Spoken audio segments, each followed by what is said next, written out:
Alright, so I felt like doing a little bit of Metal Gear Solid tonight for maybe a couple of hours, maybe 2.5 hours, we'll see. Because, man, it's been a long time since I played this game. Even though I played it off and on a little bit, here and there, but it's one of those games where you feel you can always play it. You know, like you never get tired of going through this game over and over again because there's so many things in it like that maybe you missed or you didn't memorize in the first time around when you played it.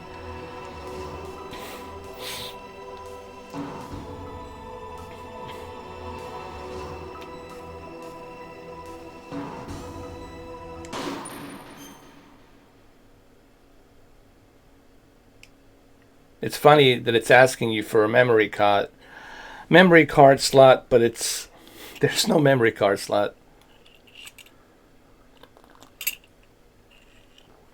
What's up, Reynold? How you doing, man? John Baptiste, how are you, bro? How's everything?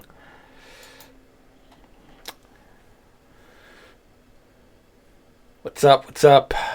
Hold on a second now. I need to fix something here. I thought you guys can see it. Why the chat? Oh, yeah, it is. There it is. There's a chat box. It's right there. Can you guys see the chat box? I want to make it bigger. I want to make sure that you guys can see yourself. Can you guys see yourself? You see it? Going good? I see it. Excellent. I'm testing this new Streamlabs OBS.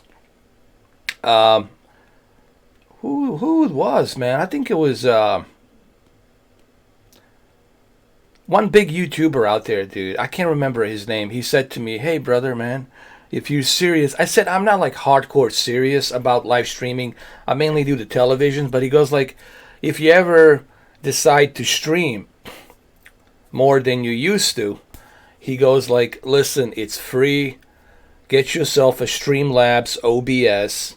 Get yourself a OBS." Because he noticed that I had some issues and problems with my Elgato capture card. He goes like, "Dude, why don't you get Streamlabs OBS and tether your Elgato game capture card to Streamlabs OBS, and you're not going to have any delay. You're not going to have any issues. You're not going to have any problems." I wish I could remember who he was, to whom I spoke to. It was one of the big YouTubers, actually. Anyway, it doesn't matter. What matters is that I got this going. So let's go ahead. Let's do some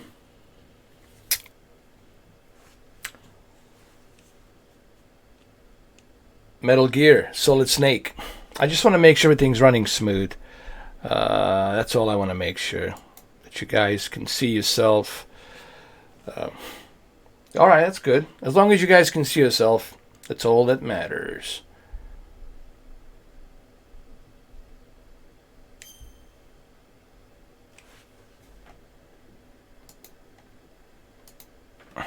Thinking on the Q8 after watching yours, I just got a C8 too. Jimmy Rivas, how you doing, man? You know what? If you're gonna go with the C8, if you're gonna go with the OLED, I highly recommend that you get a warranty, man. I hate to see you have some issues with it. I'm not saying that you will, but you know, there's always that risk of happening. I would take a warranty, 2-year warranty. I would also get besides the 2-year warranty, make sure you don't exceed your OLED light. Keep your OLED light at 70%. OLED light, moving that OLED light all the way high to the maximum is gonna be the biggest mistake. Don't do it. Just leave the OLED light at like 78%.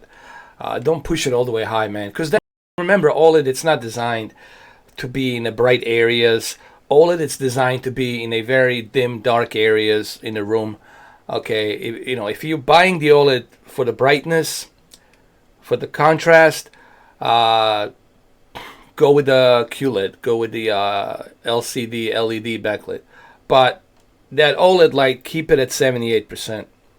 This is something I did, and I remember me doing it at 78%. I never had any issues. Oh, I see. So you already got it set at the dark cinema settings. That's pretty cool, man. That's awesome. Cool. That's awesome, Jimmy. Well, I'm glad that you got your TV going. Just take care of it. Take care of your OLED C8. You might have to babysit it a little bit, but once you get a hang of it, once you get used to it, you should be all right. You know, it's really about just getting used to it, memorizing. For example, if you're watching right now, this thing, the complete, could have some. You know, if you leave it on for a long period of time like this, so I'm not gonna do that to you. Like I said, just move that OLED light. You're gonna be fine, dude.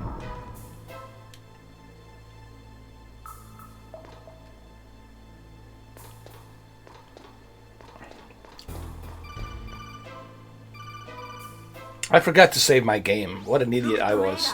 It's picking up the Darpa Chief. He's the green dot. Hurry and rescue him. I don't know. I mean, it's just the way the nature of the organic light emitting diode is. It's kind of similar to plasma because of, too much light that's being emitted, because it's emitting by itself. These cells will die.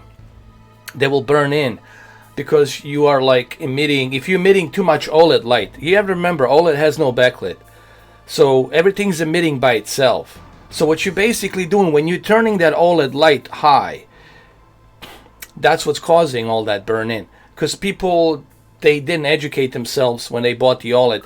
They thought, oh, let me just crank this OLED light all the way high. Let me get that peak brightness, right? But what they don't understand is that's not the purpose of OLED. Same thing with a cell phone. I've seen people with Note 8, with Note 9, they cranked up that OLED light all the way high, that AMOLED light all the way high, and then they got to burn in. You got to keep it a certain percentage. Keep it at 78 to maybe 77%. It's just the way, it's just the nature of technology. That there's nothing really they can do about that, honestly. That's just organic light emitting diodes for you.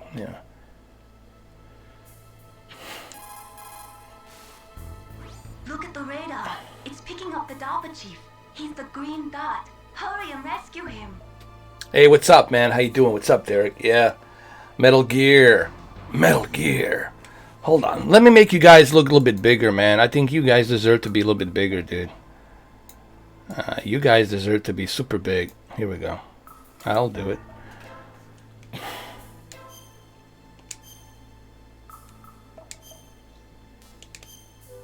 The one thing I always remember about Metal Gear is me forgetting to save the game.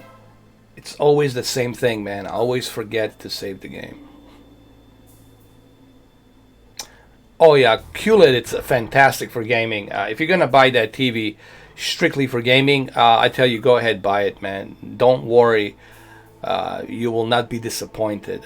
That TV was designed for gaming in mind, honestly. Whether you get Q6, Q7, Q8, or Q9, any of these Q models will be perfect for gaming. They even have a FreeSync, have a built-in FreeSync and 120 hertz VRR, variable refresh rate. Come on, Snake, you can do it. Of course I can do it. That's not the point here. The point is, do I want to do it?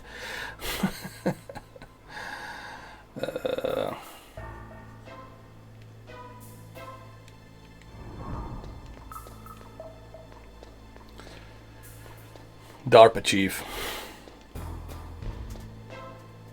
There was something here that I want to try that I believe, who was it that told me yesterday? Someone told me yesterday, you need to try this.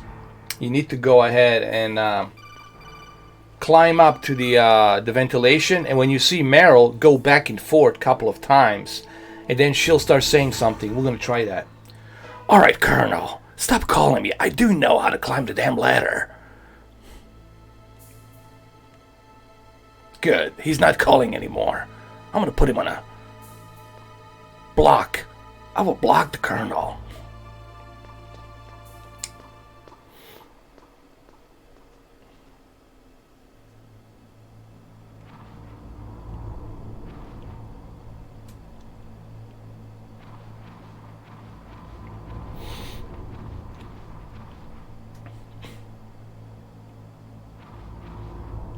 You know, someone asked me the other day, how come you don't try SNES? And I'm like, actually, I might try SNES, as a matter of fact. We might have some live streams on Friday regarding SNES. You guys know what I'm talking about. Super Nintendo, classic console, SNES. We might do a little bit of that on Friday. Bring you guys some retro. I also have Sega Genesis by Et Games. Sega Genesis, about 57 games. I have that retro console. A little mini console. I have that as well. I think Derek knows about it.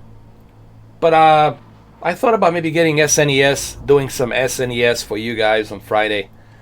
You know, some SNES games. There's also Super Smash Brothers coming out on Friday. That's crazy. People ask me, you know, would I be able to do Super Smash? Why am I saying Smosh? Super Smash. Smosh. What's wrong with you, Colonel? What are you doing? What does the Smosh means? It's Smash. By the way, he's in it. Snake's in it. And Super Smash Brothers Ultimate Nintendo Switch. But the problem is this. I'm not part of Nintendo program. So what I would have to do is I would have to contact Nintendo and ask them, hey, can I still live stream, but have you guys get the proceeds of my ads from YouTube? And that way you guys get all the proceeds, I get nothing. Is that going to be okay? Is that going to be all right? So I have to, I have to contact Nintendo and get their approval and see what they say. But I think they should let me do it as long as I'm not profiting money from the stream and as long as they're getting the proceeds. I think they should be okay. Yeah.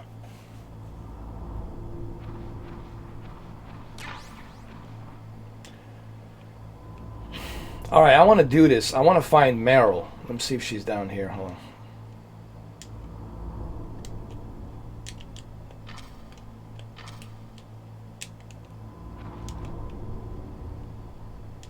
Here we go. No, she's not here. I think she's on the other side. She's on the other side. We're going to find her.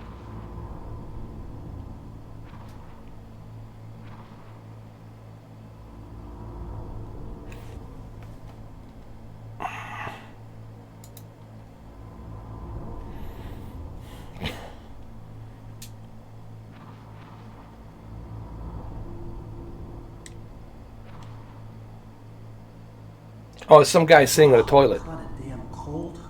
I hate Alaska. Boy, oh boy, that woman's built all right. Oh, come on. It stinks in here. Why did you have to take a dump while I'm have to crawl through all these ventilations?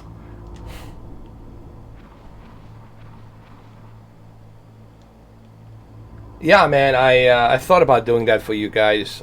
I thought about doing the... well, that would be like a Nintendo day, bro. If I do this on Friday, it will be like a Nintendo day. Meaning you guys will get SNES live streams on top of the Super Smash Brothers with Solid Snake. So that would be like a total Nintendo day. Meaning that I'm not going to get any proceeds. I'm not going to get anything from it. You guys will benefit from it. And of course, Nintendo will get paid for sure. Yeah. But again, I have to contact them before I do that, because I don't want them blocking my video, reporting me, flagging me, stuff like that. You know, when it comes to Nintendo, you gotta be careful, dude. You gotta have all your cards in order before you do that. But I also heard a good news that Nintendo, it's getting rid of this program, this Nintendo program. I think they're getting rid of it. So we'll see what happens. Yeah.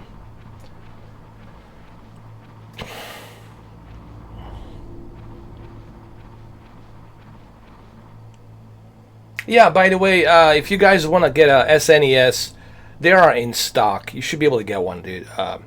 But SNES has been released last year, so it's been a year since it was released, so you should be able to get one.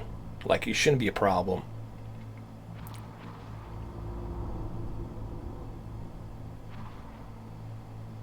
Yeah, Derek, I want to do that video. I'll probably do that on Saturday. I'll show you my magazines and the stuff that I collected.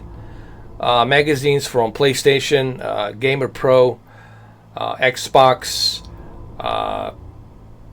PlayStation magazine in 2001 for Metal Gear, Metal Gear Solid 2. They were talking about Sons of Liberty and then getting up to the release of the game. And also Gran Turismo. I got a strategy guide for Gran Turismo 3 A-Spec. I got that as well. It'd be kind of interesting to go through it. It has a lot of dust on it. I'll just have to go just dust it off, you know. Is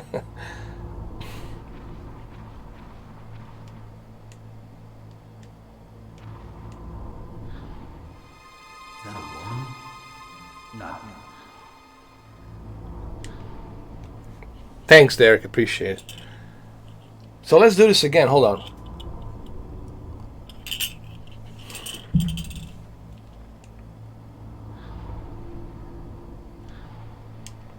Someone told me if you go up and down like this,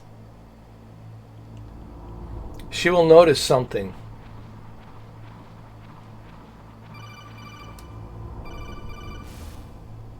Snake, the DARPA chief's signal is coming from somewhere in that area. Isn't there some place to drop down? Take a look around in first-person view mode.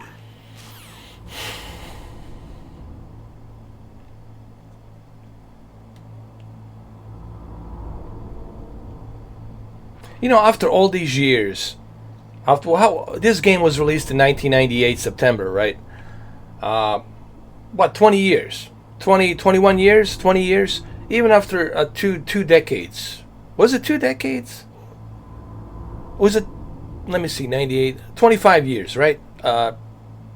Man, my math is bad. My brain is not working. Help me out, guys. Is it 21 years or 22 years since the Metal Gear Solid release? I do remember it's being released in September, right, of 1998, right?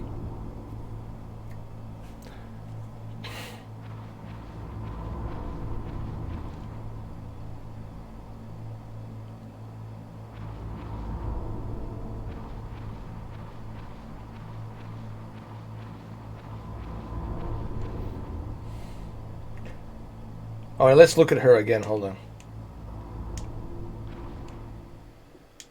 Oh, crap.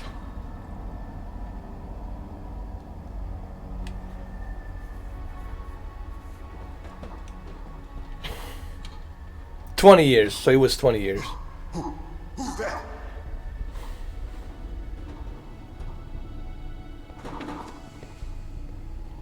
I'm here to save you. You're the DARPA chief, Donald Anderson, right? You here to save me, huh? I'm here to save your worthless butt. I'm the pawn they sent here to save your worthless butt. Really? It's true. You don't look like one of them. In that case, hurry up and get me out of here. Slow down. Don't worry. First, I want some information about the terrorists. The terrorists? Do they really have the ability to launch a nuke? What are you talking about? The terrorists are threatening the White House. They say if they don't accede to their demands, they'll launch a nuclear weapon. Sweet Jesus. Is it possible? It's possible. They could launch a nuke. How do they plan to launch? I thought this place was just for keeping the dismantled warheads.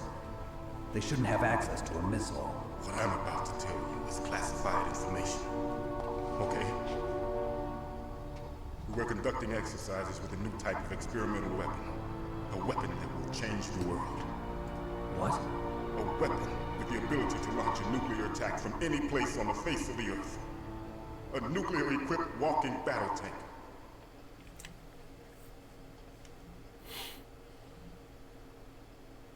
Metal Gear.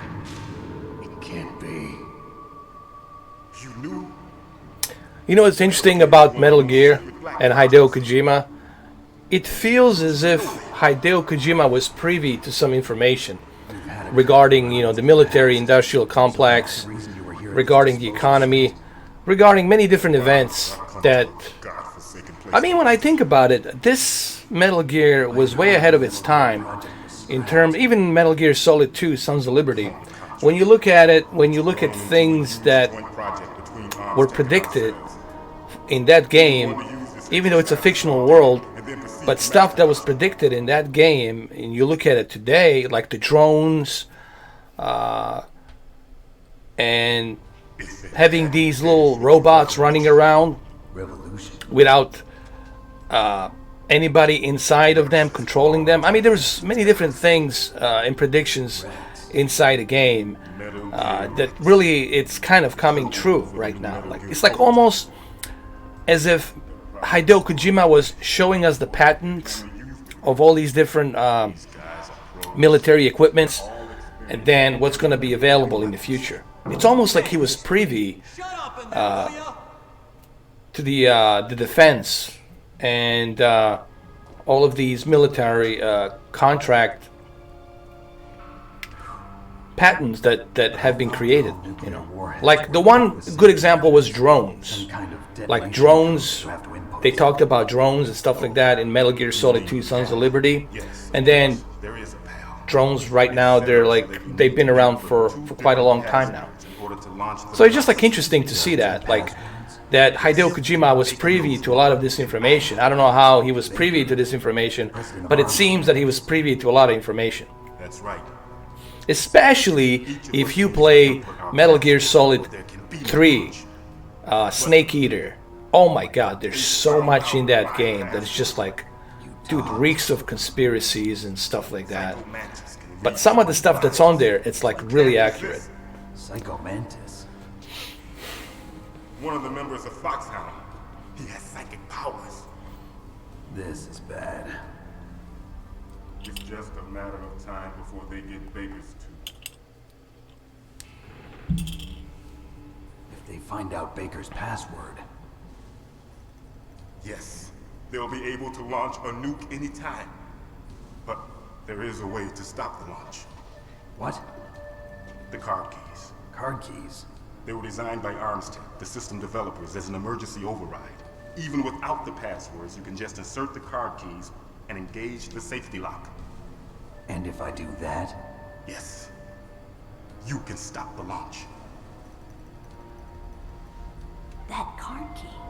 So where are the keys? Baker should have them. Listen, you need 3 card keys. There are 3 different slots to put them in. You need to insert a card into each one of them. Okay, 3 card keys. Do you know where they might be keeping Baker? Somewhere in the 2nd floor basement. 2nd floor basement? I heard the guards say they moved him to an area that has a lot of electronic jamming. Any other clues? Yes, they cemented over the entrances, but didn't have enough time to paint them.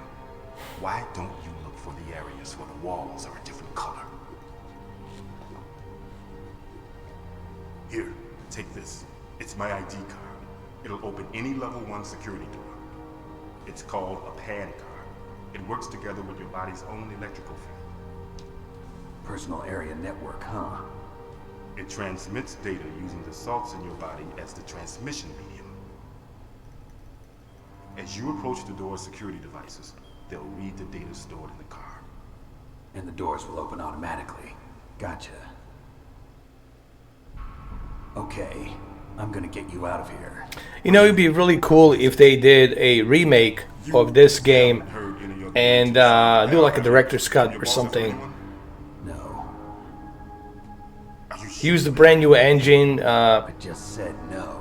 like that new Fox engine, whatever they have, like the same engine they use on the Phantom Pain or something, or maybe Decima engine. If they use the Decima engine and they let Hideo Kojima be a producer What is it? and be involved on recreating this original classic game, that'll be awesome, dude. Like if Konami wants to do something right for the fans, what they should do is they should go ahead and let them hire Kojima again to be a producer and let them use Decima engine and recreate a remake of this game. Like that would be awesome, dude.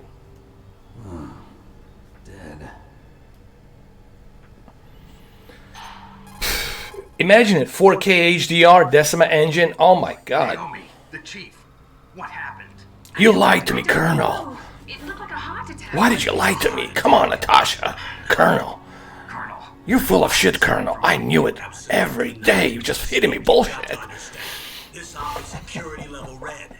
You need the highest security clearance to get access to the complete file. You want me to believe that you're in charge of this op, but you don't have complete access to the file? I told you, the Secretary of Defense is in operational control. I'm just here as your support. Bullshit. Snake, we don't have time to debate. Get out of there and find President Baker. And here's a good thing. You can always talk to him again. You can always ask him, hey, dude, hold on a second. Hold on a second, Colonel. You're lying to me. All these lies. I don't like these lies. I hate the lies. Let me call Master. See what the Master has to say. You say the DARPA chief is dead? Yeah. According to Naomi, it was a heart attack. It couldn't be. Well, it looks like all you can do now is find Kenneth Baker, the president of Arms Tech. He's in the second floor basement, isn't he? Yeah, on the other side of that wall that was cemented over. Okay. Good luck, Snake. You can do it.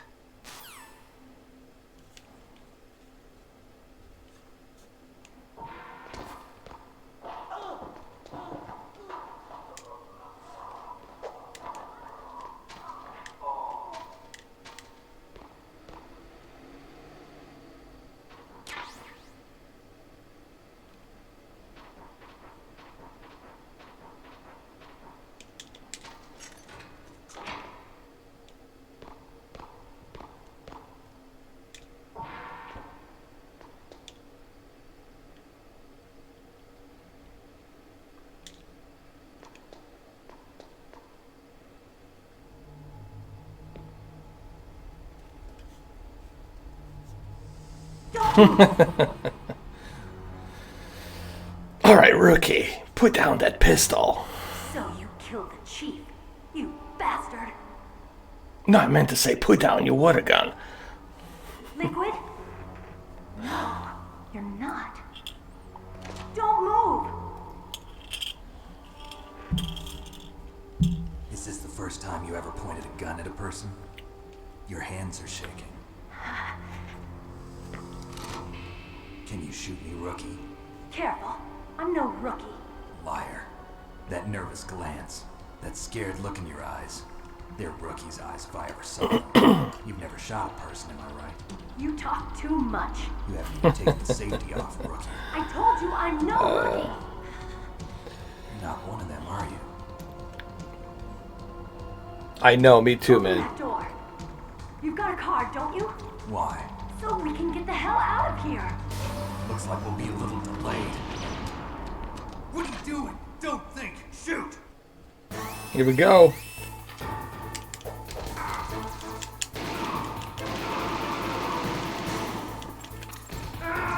Oh, come on. I forgot to use the, What's wrong? Snake! I forgot to select my, rations.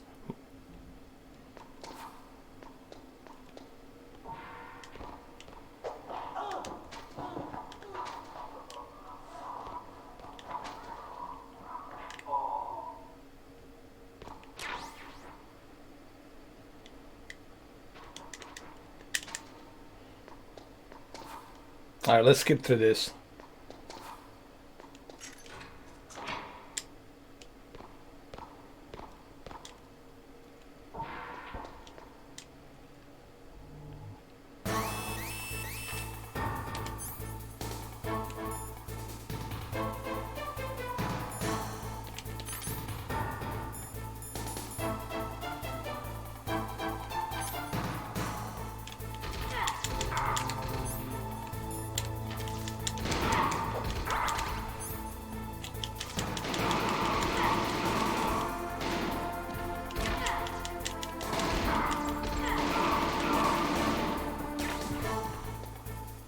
What are you waiting for? Shoot! Don't talk to me like a rookie. I'm telling you, shoot!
All right. Not bad, not bad. Ooh. Thanks for the help. You're welcome. Wait! Who are you?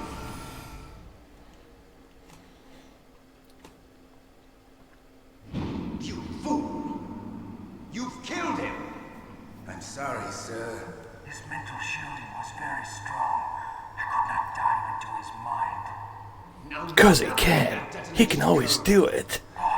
That's the one unique thing about the Solid Snake. He can play with his solid and his liquid at the same time.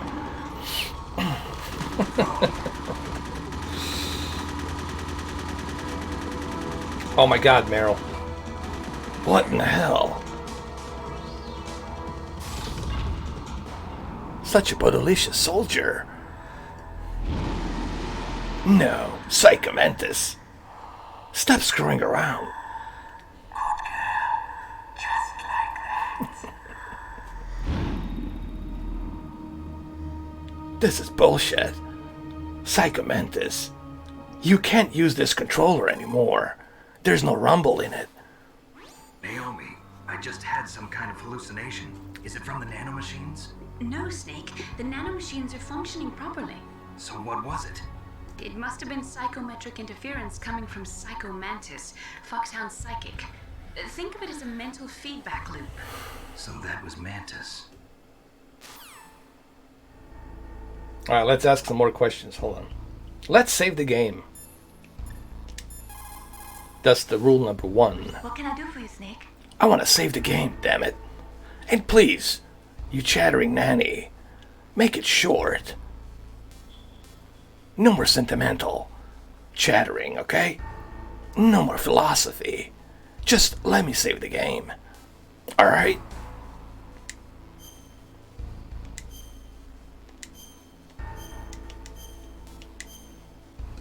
Good.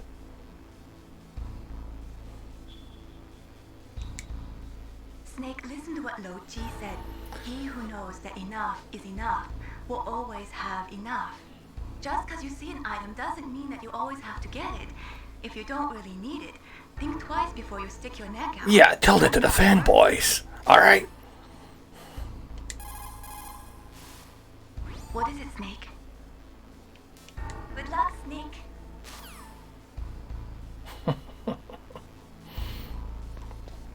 Let me ask, hold on, there's somebody else I forgot. Yeah, that's right, Campbell. Yeah, it doesn't have a memory card, but hey, it's kind of cool that it doesn't have a memory card. No memory cards. Psychomantis has the power to read people's minds. He got the DARPA chief's detonation code. Hurry up or he'll get Baker's code too. That's right. If the terrorists get Baker's code, they'll be able to launch that nuke anytime they want. Yeah, they'll use Metal Gear to do it. Colonel, did you know they were conducting a military exercise here using Metal Gear? I didn't know. Bullshit. Yes, you didn't To know. understand, I'm just the middleman in this operation. All the lies, Colonel. Why so many goddamn lies? You've got to save the Arms Tech president before the terrorists find out his code.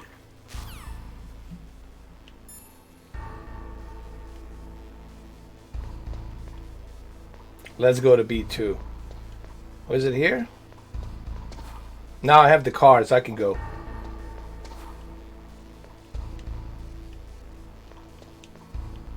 You know, a lot of people have been complaining about the PlayStation Classic and then that it's very slow. This actually runs exactly as I remember it back in 1998. I swear to you. It runs exactly the way it was back in 1998, so. Was that Dirty Sprite? Oh yeah, I got it working. You mean my OBS Streamlabs? Yeah, I was working on something. Yeah, upscale the PlayStation Classic to 4K HDR. It's gonna be possible, man, but I might need some help. I might need Vincent Tio to help me with the proper tone mapping. The proper tone mapping. Without a proper tone mapping, there would not be a proper HDR. Also, the proper HDR has to be with the proper tone mapping, and the accurate color gamut that's being portrayed onto this game has to be a proper curvature of the white bright level in conjunction of the color gamut. But you cannot achieve a proper color gamut with the PlayStation Classic because it is not a proper tone mapping. Yeah, I might need Vincent Tier to help me out on that one. I'll just use a fake HDR. I'll just use a fake HDR, dude. That's it. I want to call the elevator. Come on.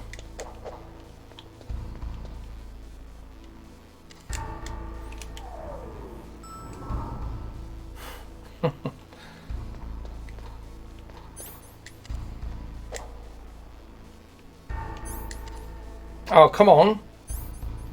B2. This is where we meet Ocelot and Ninja. The Cyborg Ninja.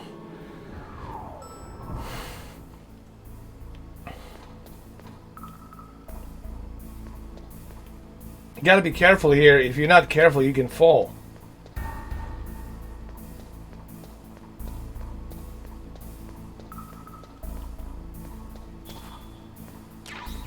Got some bullets. Can we open it? Nope. Some more bullets.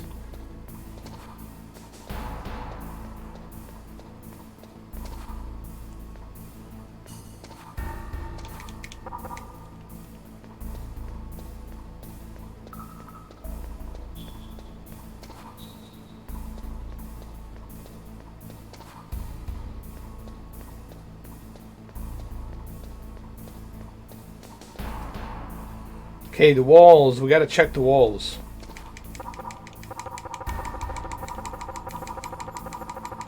Here we go. We'll do a Terminator song. Let's do a Terminator song. Hold on.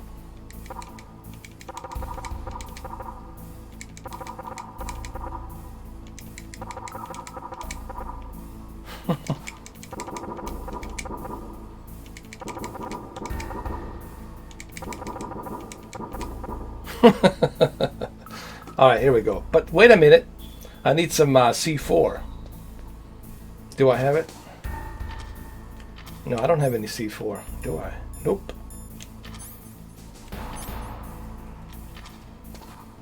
Oh, I need to use the card. That's right.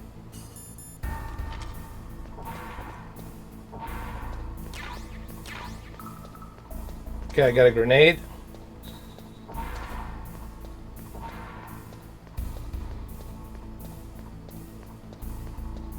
I already checked that. Where's the C4?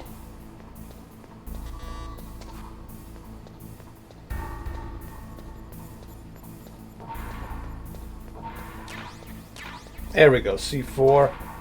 We're good to go.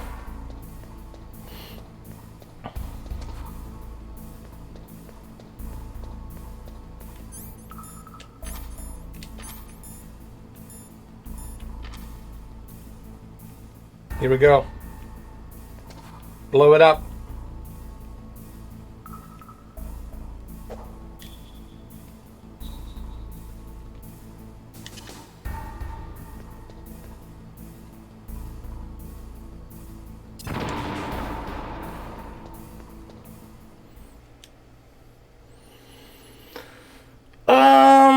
I'm not sure. Probably.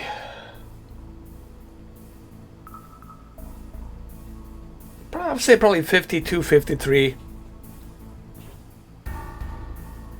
52, 53 frames per second, I think. But I don't know. I'm just guessing because I don't have the fraps to measure it. I would have to measure it with the software to see, you know, what the frames are. But believe me, it is pretty smooth. It is unlike anything that Digital Foundry has been claiming. The way the Digital Foundry has been claiming this, as if you can't even play it, you know. And here I am, I'm playing it. I don't have any issues. I don't have any problems. Runs smooth. I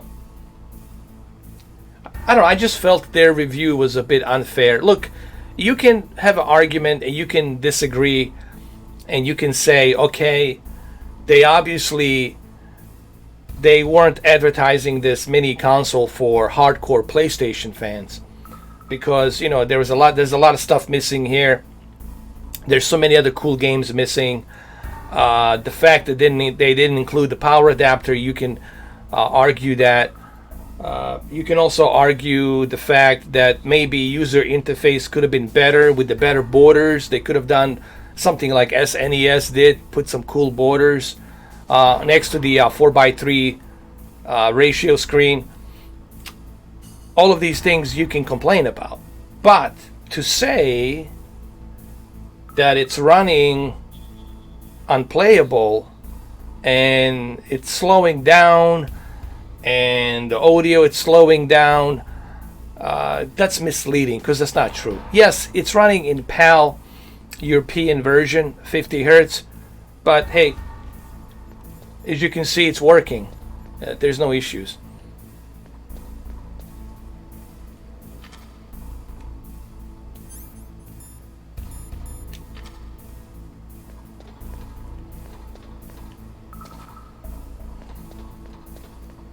Ah, I see it. It's right here. I remember it. The Ocelot, it's a bit tricky too. With the Ocelot, you have to position yourself when you're circling around the this facility, this corridor, this room. When you're circling around, you really have to position yourself carefully and align yourself carefully and time yourself carefully. When Ocelot is reloading his revolver, then you got to go catch up to him and you have to shoot him.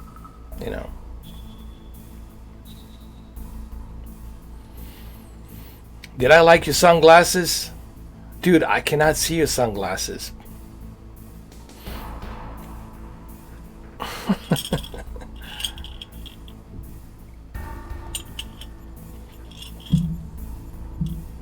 Fake news, man.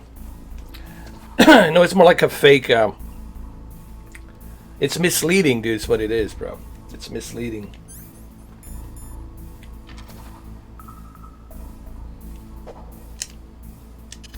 Here we go. Let's blow this up. Come on.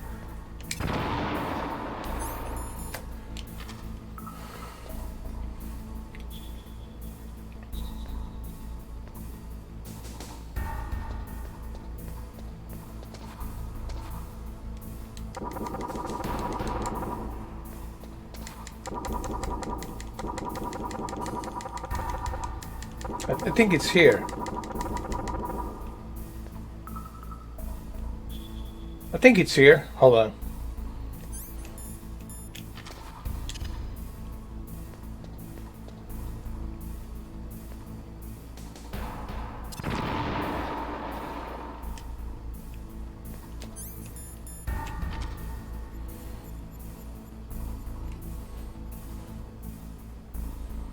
Oh! Did you like my sunglasses? I don't remember that, as a matter of fact, dude. I barely forgot what he said to him at the end. Before Snake went off on the... he escaped with Meryl, right? At the end, they escaped together. But I don't remember him saying that. He did say that? Okay. Here we go. Revolver Ocelot.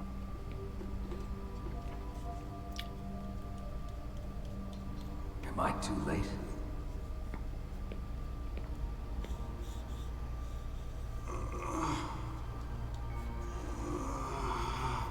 He's alive. You're the Arms Tech president, Kenneth Baker, right? Don't worry.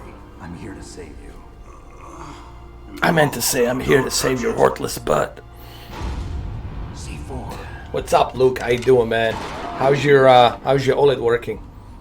How's your C8? I think you got a C8, right? Touch that wire, and the C4 will blow up along with the old man. So you're the one that the boss keeps talking about. And You mean the big boss? Operations Foxhound. Revolver Ocelot. Ooh.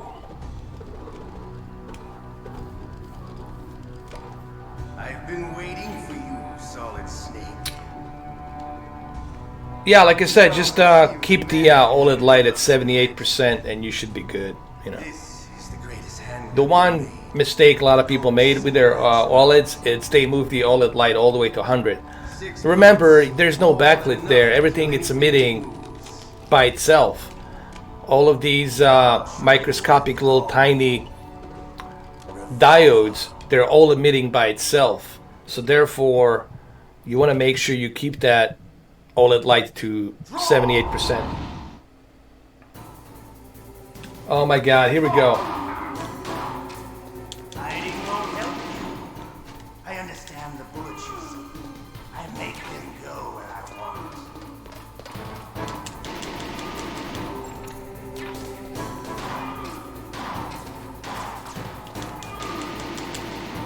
You love to reload during a battle. There's nothing like the feeling of slamming. Come on, I'm gonna catch up to you. All right, alive. Let's go.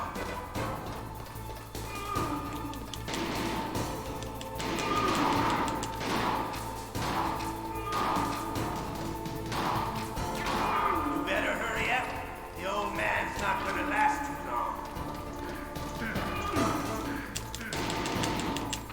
Don't you want to settle this? The way he's moaning, dude. This shit always annoyed me, bro. Seriously. The way he moaned.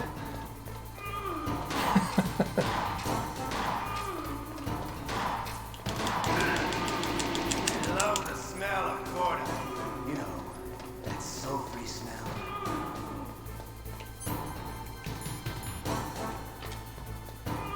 But to you, it'll be the smell of your own death.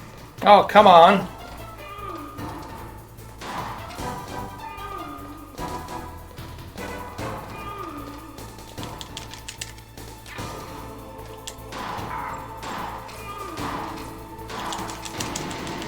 Oh.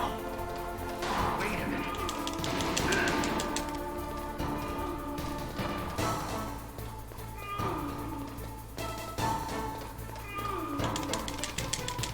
Oh, I always forgot.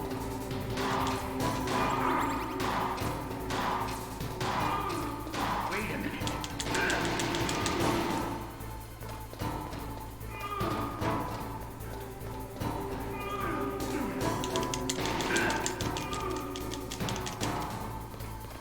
I need more ammo. Ammo. Hot pump.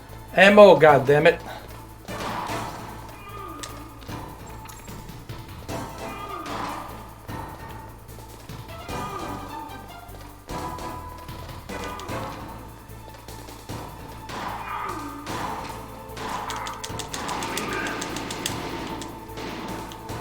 Come on, come on. Ammo. Hot pump. Ammo. Shit. This guy moaning always gets to me, man. Always.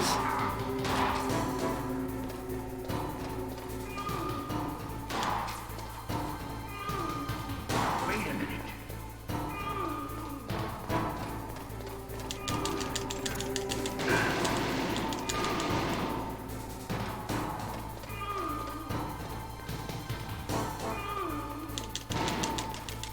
Shit. Ammo. Ammo. Apam. I said ammo.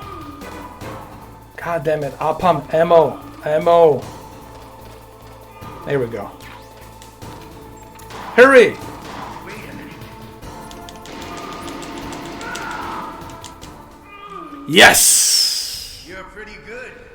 Just what I'd expect from the man with the same code as the boss. It's been a long time since What's up, Mr. Glass? fight, but I'm just getting warmed up. Yeah, he definitely needs some KY Jello or something. My name is Ninja. Stealth camouflage. Can't you even die right? You were lucky. We'll meet again. I'm surprised they never made a standalone game on the Ninja, Mr. X. What's up, Mega Drive? That exoskeleton. Yes, Gray Fox Ninja game. That would have been awesome, dude. Imagine how cool that would be, man.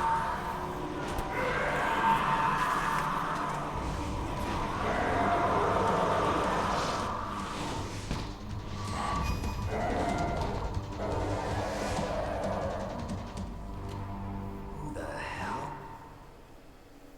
No, it can't be. Can you talk? Who are you? I'm not one of them. The DARPA chief told me he gave them his detonation code. He sure What got about yours? headache. Oh, I get it. Jim sent you. You're from the Pentagon. Answer my question. What about your code? There's no time. I talked. What? Now the terrorists have both codes and can launch any time. It's not like I didn't fight.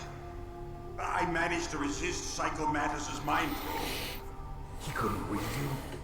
How'd you do it? Surgical implants in my brain. Surgical implants? Kind of like a psychic insulation. Everyone who knows these top secret codes has it. Even the DARPA chief? Of course. But the DARPA chief said Mantis got his code by reading his mind. Are you sure you heard him right? Yeah, I'm sure. In that case, how did they get your code? I never had any training on how to resist torture. It looks like he had some fun with you, all right. Oh, he's not human.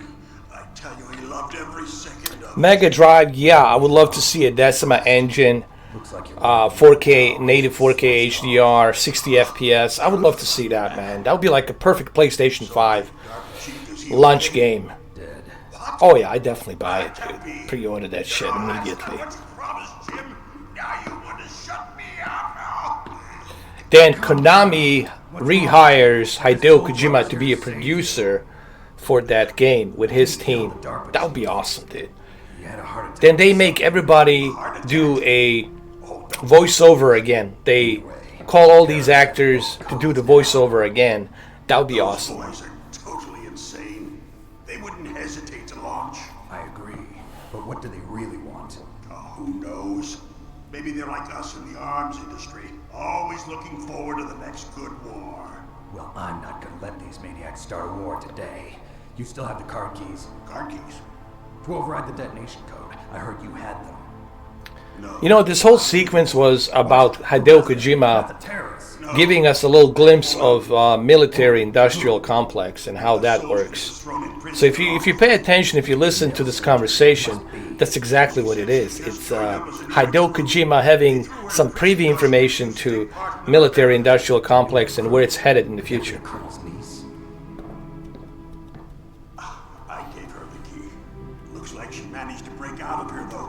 That could be true too. I don't think so. It's just a wishful But as tough thinking. as they come. But how did you know she escaped? I was in contact with her by codec. Until I was tied up here, that is. Kodak. Yes, she stole it from the guard. If she still has it, you should be able to contact her. I'm sure she still has it. What frequency was she at? Oh, yeah. Let me tell you, it's... Oh, sorry. I forgot. Damn! It's in the back of the CD jacket. It should be on the back of the CD case. Oh, CD Try to case. contact her. I'll contact her right away. But tell me, if this doesn't work, is there some other way to prevent the missile launch? You need to find Hal Emmerich, one of my employees. Who's that? The team leader of the Metal Gear Rex project. A genius at engineering, but a little bit of an oddball. If there's anyone who can figure out... Honestly, they're all my favorites. What if you can't come up with anything? But I would choose two. To me personally, I would choose Where is this? Metal Gear Solid, this one, and Guns of the Patriots. You know, like Guns of the Patriots and this one, like they're like one of my two favorites. I understand. Sons of Liberty is good. I like Sons of Liberty, The turn of the millennium. but it's just, you know, you don't play as Snake throughout the entire game. It's more like an introduction to Raiden. You know, so you play as Raiden in the second act. Plutonium is increasing even today. Listen, But I would say, to me personally, I would say that Metal Gear Solid 1 and Guns of the Patriots. It's one of my two favorites. And we really need a sequel to Guns of the Patriots, because they left us hanging. I mean, Kojima probably had some ideas where he wants to go with Guns of the Patriots after post Guns of the Patriots, but now we're never going to know. We're never going to know what happens afterwards. Did Solid Snake die? What's Meryl doing? She married that guy. What's going on with Jack and Raiden? Jack Raiden, what's going on with him? So there's so many unanswered questions, right? When you look at Guns of the Patriots, there's so much unanswered questions, like where does it go from here? And I think that would have been the most anticipated sequel of all times if Hideo Kojima was still in charge. That would be like the highest anticipated game, period, dude. Like, there's no question about that. With the Decima engine and everything, oh my god. Oh, it would be awesome, man. You mean Metal Gear? Yes, but there's, remember, after the credits roll, or before the credits roll, I think, or after the credits roll, if you guys play Guns of the Patriots, you will see there's a conversation between Otacon and Solid Snake, and then he asked him, how much time do you have left? Otacon asked Solid Snake, how much time you have left? I said, don't know, but it seems it's going to work for a little while. Like he was still alive, like, you know, he didn't die. And so, you know. And what happened to Dr. Naomi Hunter? You know, Naomi, was she able to get the fox die and reverse the cure? I don't know. All of these things could be answered if Hideo Kojima was in charge. But since he's not in charge anymore, I guess we'll never know. Yeah, kind of sucks, dude. I'd expect from a grunt like you. Here, this is what you came for, right? What's that? An optical disc. It's all here. The main hard drive was destroyed by gunfire. This is the only remaining copy of the data. People always ask me what's like my toughest From this exercise, don't play. fight, toughest boss to fight. It's not so much From that sadistic the maniac while he was torturing. Raven. They don't know this disc. It's really the Psycho Mantis. Psycho Mantis has to be one of the hardest bosses to defeat. It's one of the most difficult one. Even on easy, it's still difficult. You know, you have to time it correctly. And man, you know how many times I destroyed this controller back in 1998, and how many of them I had to rebuy simply because I was so frustrated fighting the Psycho Mantis. But the most emotional one, it's the Sniper Wolf. Sniper Wolf to me was one of the most emotional scenes in the game. That one really got me, dude. Like the Sniper Wolf was like, whoa. That one really like really hit. What? Doesn't Metal Gear use currently existing technology? Yeah, Psycho Mantis is still to this day. I mean, I would say it's one of the hardest ones. Yeah. Gray Fox Ninja, it's good as long as you time it correctly. As long as you don't use your weapons, because he wants you to fight with hands. As long as you avoid him, and evade, and time it correctly. Make sure you time your hits and blocks, and try to evade him. I think you can easily finish that. But Psycho Mantis is still, you know, it's one of my hardest and the most difficult. Period. I'm sure you guys all agree. Psycho Mantis is the most difficult. Go ahead, Naomi. Oh, it's you, Colonel. He's dead too. I have no idea. What's with all the lies, Colonel? Stop lying to me. Attack, but Some kind of poison? well, there are lots of drugs that can cause a heart attack in large doses. For example, potassium chloride or dioxides, but we won't be able to tell without doing an autopsy. Damn. Snake, I want you and Meryl to work together. Can I trust her? More than you can trust me. Get in contact with her. Snake, there's a lot of electrical interference coming from there.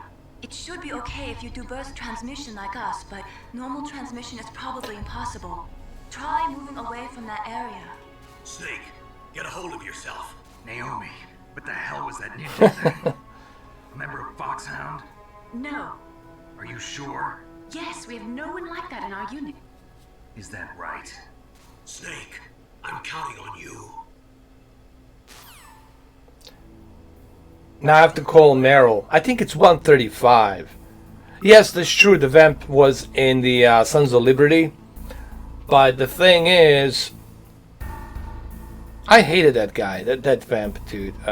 Especially when he killed Emily, you know Emma, which is a sister of Emmerich, Dr. Emmerich, you know. And I really, but you know what I really liked? I liked in the Guns of the Patriots. In Guns of the Patriots, Raiden really gives him a good whooping. In Guns of the Patriots, like he goes like, "This is for Emma. Like you're gonna pay the price." Yeah, that was Otacon's. Yeah, Emmerich, Otacon's sister. And in Guns of the Patriots, he whooped his ass so bad. I mean, really. Vamp paid the price in Guns of the Patriots.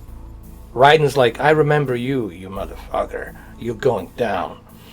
And for those of you who didn't play Guns of the Patriots, is he really a immortal? No. There's no such thing as vampire. What they did, they were using genetic codes. They were testing, okay? They were doing all kinds of experiments, creating, cloning, trying different things. The whole idea was to, after Big Boss, the whole idea here was to make super soldiers. And if you guys pay attention, that's really the core of Metal Gear, is for them to create super soldiers. Like the most ultimate soldiers that you can never create. Like the most lethal killing machines ever created, you know. And that's what they were trying to do. But for those of you who played Metal Gear franchise, you guys all know all this, you know. I don't have to tell you. All right, let me see if this works. I'm gonna have to call what's his name? Meryl.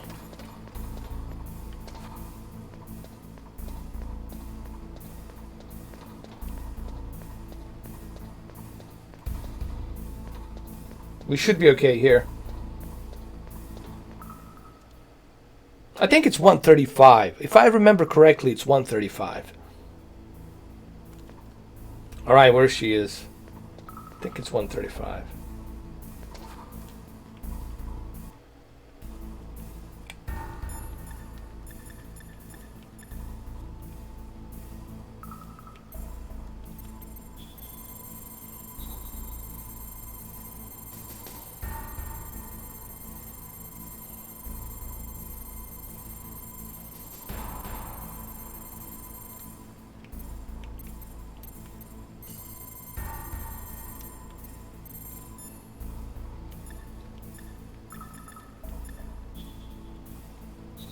Was it 1:35? I'm trying to figure this out.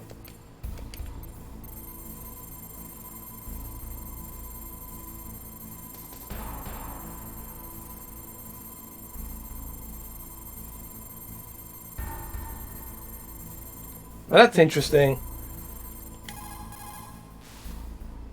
Who are you? I was really impressed with the way you busted yourself out of there. The one from the prison? You're the Colonel's niece, Meryl, right? No, it's not him. Just exactly who are you? I'm the fool that your uncle sent all alone into the middle of this whole mess. You came by yourself? You think you're some kind of one-man army? I don't need lectures.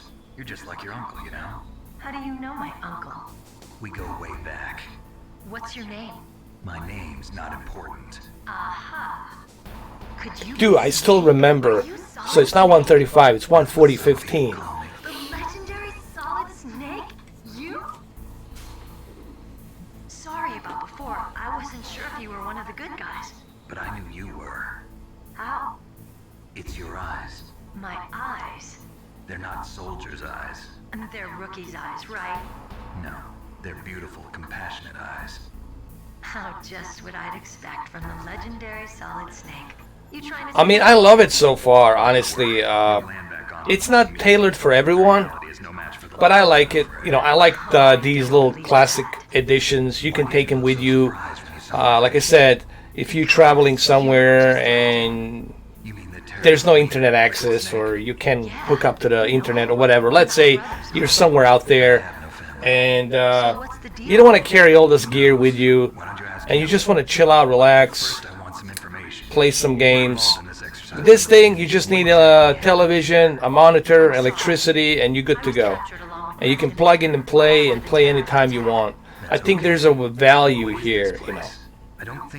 But then again, it's not tailored for everyone. But for me, it is kind of tailored for me because I like this. Same with the SNES, same with the Genesis, you know. It's something you can take with you and always have this experience. Take it with you anywhere you go. So I think it's worth it. For me, at least. You know. Foxhound and the Next Generation Special Forces were called here for the test launching of a dummy nuclear warhead. Why Foxhound? Because they're a special ops group used to handling top secret missions. They figured they could help keep it all hush-hush. But we must have fired nuclear warheads before. Why just this time? I heard it was because this was to be a final test before the formal adoption of the Metal Gear program. Well, that's what I heard anyway. Sounds kind of fishy. So what do you think the terrorists want? Sorry, I'm not sure. I was captured with President Baker right after the revolt started. Oh yeah, that's when he gave you the detonation code override keys, right? That's right. Amazing you were able to keep them hidden from You the know, guards. some people felt that Konami pressured Hideo Kojima with Metal Gear Solid 5 to be released in September 2015. I think if it was up to Hideo Kojima, I think we would probably see that game being released in 2016, possibly 2017. He would have taken his time. But I think with everything that was going on with him and Konami, he just wanted to finish it and just get out of there, you know. And you can tell that he was pressured in the end. Like there was more to the story that he wanted to say. And I think that's why the Phantom Pain ending felt a little bit pressured, like in a hurry. Like he was being pressured to finish the project, put it out there by 2015 September, and that's a wrap for you, Kojima. You know, and you can tell, you can feel it. Like toward the end, that's how it felt. At least to me, that's how it felt. You plan to take that thing on by yourself? Oh, there's no question. Metal Gear Solid 5 Phantom Pain was awesome. Yeah, I think Hideo Kojima was pressured. That's why I don't think he really wanted to release the game in 2015. I think he wanted to do more. But considering everything that's been going on with him and Konami, he just could not do that. Konami would not let him do that. You know. You should go. I'm going with you. No way. You're still too green. I want you to hide somewhere. I'm not green. Oh, yes, you are. You pause for just 1 second in front of your enemy and it's all over. Good luck doesn't last forever. I don't know what happened. I just couldn't pull the trigger right away. I never had any problems in training, but when I thought about my bullets tearing through those soldiers' bodies, I hesitated. Shooting at targets and shooting at living, breathing people are different. Ever since I was a little girl, I always dreamed about being a soldier. Every day of my life, I've trained my mind and body for the one day when I could finally see some real action. And now... So what now? You want to quit? I can't quit. I can't allow myself to quit now. Listen, Meryl. Everybody feels sick the first time they kill someone. Unfortunately, killing is one of those things that gets easier the more you do it. In a war, all of mankind's worst emotions, worst traits come out. It's easy to forget what a sin is in the middle of a battlefield. But this isn't a war. It's a terrorist action. You're just a little jumpy from the combat high. The adrenaline in your bloodstream is starting to thin out. Just take it easy. But I learned all about combat high at the academy. We'll talk about it later. For now, just think about keeping yourself alive. If I get out of here alive, I'll think about that other stuff. Okay. Let me try to say this another way. Stay the hell out of my way. Yeah, I knew about that. I caught on that Just like way early in the game. I told Uh, you, the real me but is that's the thing smashed about up. Hideo Kojima. That's the mind of Hideo Kojima. It's never what you think. You got to remember, the big boss girl. was wanted by so many. Then we'll take care of And the detonation code over. if you watch Guns of the Patriots, if you see the final Call me if you meeting between Solid Snake and Big Boss, where he almost apologized to Solid Snake for all of this, because you don't like, he was such a high profile important figure for everyone, that everyone wanted a piece of him, like everyone was looking for him, and Big Boss did everything he could to camouflage himself, to decoy himself as much as he could, to keep himself in the low profile, because everyone was looking for him so much. Yeah. And even when Solid Snake met with Big Mama, remember, it was in France, in Paris. There's some Easter eggs there too. There's some information. Here's the thing, when you're playing Metal Gear, you really have to pay attention. This is why I keep telling people, if you never played Metal Gear, you can't play Metal Gear by being obstructed by some other things. You really have to pay attention to the storyline and try to connect the dots. Metal Gear, it's about connecting the dots and putting everything together, so that way you have better understanding of what's really going on. And a lot of these dots are connected perfectly through Peace Walker and Snake Eater. So if you play Peace Walker and Snake Eater, then you're kind of preparing yourself for the Phantom Pain. So if you never played Phantom Pain, I would say don't play the Phantom Pain right away.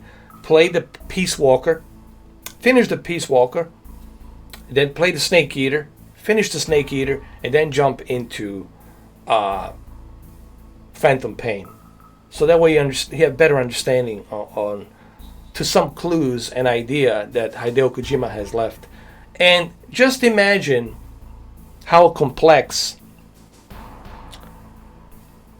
Death Stranding's going to be. Just think about how complex the storyline of that game's going to be with Hideo Kojima. You're probably going to have to replay that game at least 10 or 20, 30 times before you actually figure out, oh, this is what's going on. Oh, wait a minute, I thought this was what's going on. And I heard some rumors that's how the game is intended. The Death Stranding is going to be one of those games where you're going to have to play multiple times to connect the dots, to figure things out. And it's going to be a masterpiece. Death Stranding will be a masterpiece, 10 out of 10, easily. And I think the Decima engine will showcase just what it's capable with this new engine that he's doing, man. It's going to be crazy. But then again, that's Hideo Kojima. When you got Hideo Kojima making a game, you know that you're going to have nothing short of... because he just doesn't know how to make bad games. There's certain people, there's certain film directors, they just don't know how to make a small bad budget game. They don't know how to do that. They aim high and they want to bring the best possible experience. The only downside with Hideo Kojima is you have to wait a long time before he releases a game. But waiting a long time, it's definitely worth it, because it's going to be an experience that you are not going to forget. Same thing with the Red Dead Redemption 2. It's an experience with such a memorable character like Arthur Morgan. At first, you don't know how to feel about this character, but once you go through all these different chapters, then you start getting attached to Arthur Morgan, and you're like, oh my god, Let's save the game. There's another thing I want to show you guys. Hold on. You can continue. This is a great thing. You can continue. There's something here that you need to turn off. Go to your settings and make sure that the screensaver is off. What this does, it dims the screen. And this is something you don't want. Like when you're watching a cutscene in the game, I'm sure you guys notice where the screen dims down. So you want to turn this off. You want to turn the sucker off. So you don't want this. Turn this sucker off. This should never be on.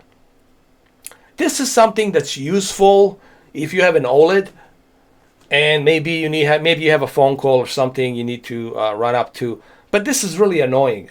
This screensaver crap, it's totally annoying. And I highly suggest that you guys turn this sucker off. There you go, it's off. And now we can continue. Also, another thing I want to say. There's a reason why you have that open tray button. Snake voice only. Oh, come on, man. Do you know how difficult it would be for me to just do a Snake Colonel? Do you realize just how difficult it would be for me just to be doing a Snake voice? Like 24/7. I don't know. Should I do it? Maybe not.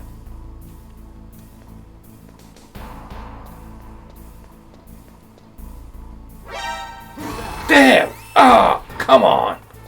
See what happens. Now I gotta choke him. Come on. Come here. Well, you don't have to choke him. I can go into hiding. I can hide right here, can I?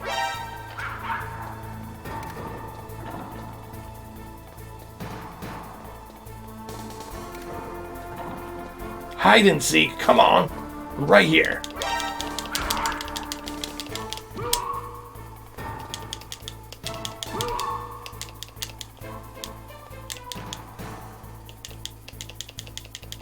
Come on.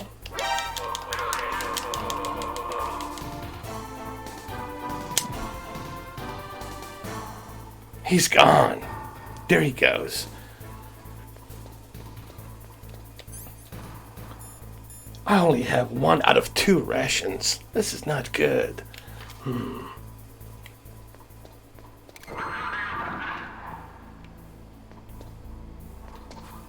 Alright, let's go inside the elevator. I always been in love with the elevator. Do you know how many elevators I had been through? So many. Not once did I ever get stuck in the elevator. Not once.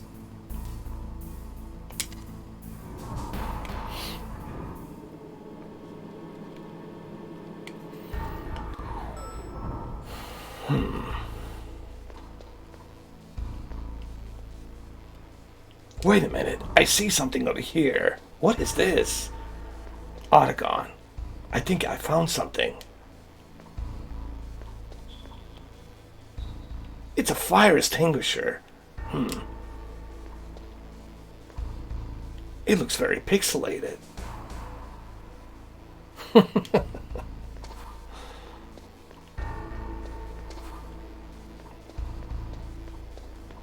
Alright, we gotta go to the first floor. We're in the B2. We gotta go to B1. Here we go.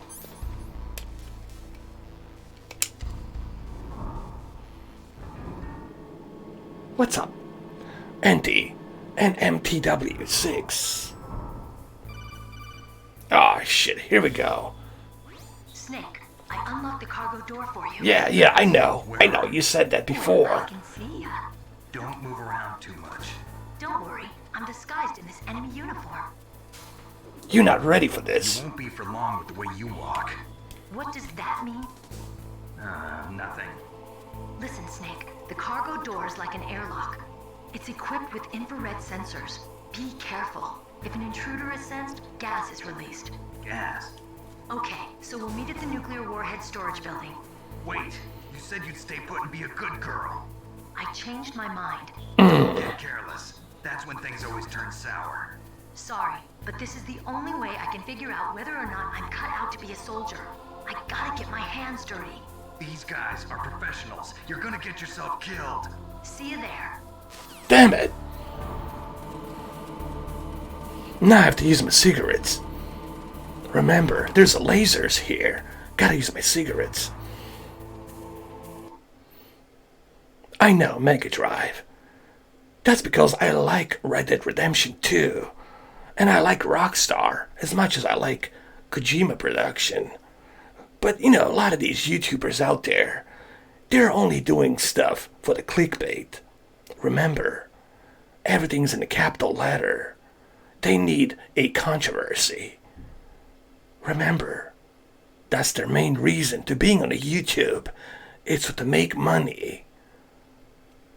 How do we make controversy? Well, let's take a very successful game, for example, like a Red Dead Redemption 2, and they will just make it more controversial. Call it boring, garbage, trash. Trigger. That's how you trigger and make money. That's their recipe. All of them. And they know I know. Now, shall we continue? Alright. Where's my cigarettes?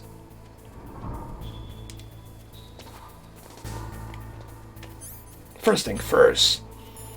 Need my ration.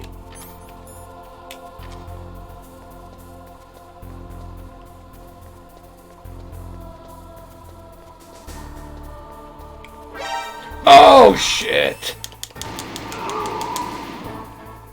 I gotta hide.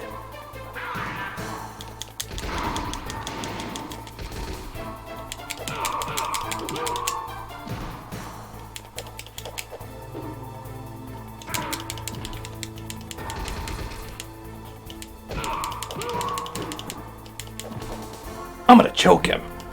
Come on. Get up. Now.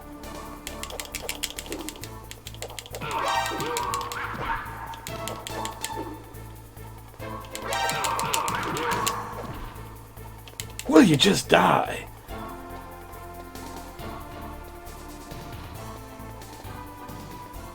He doesn't want to die.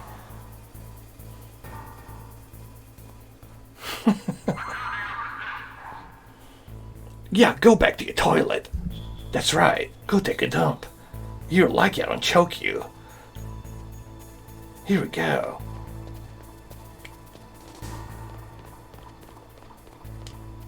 Where's the damn elevator?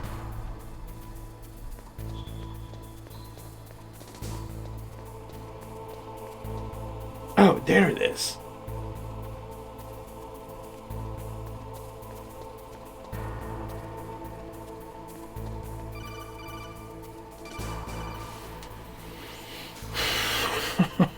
Be careful, Snake. That airlock is set with infrared sensors.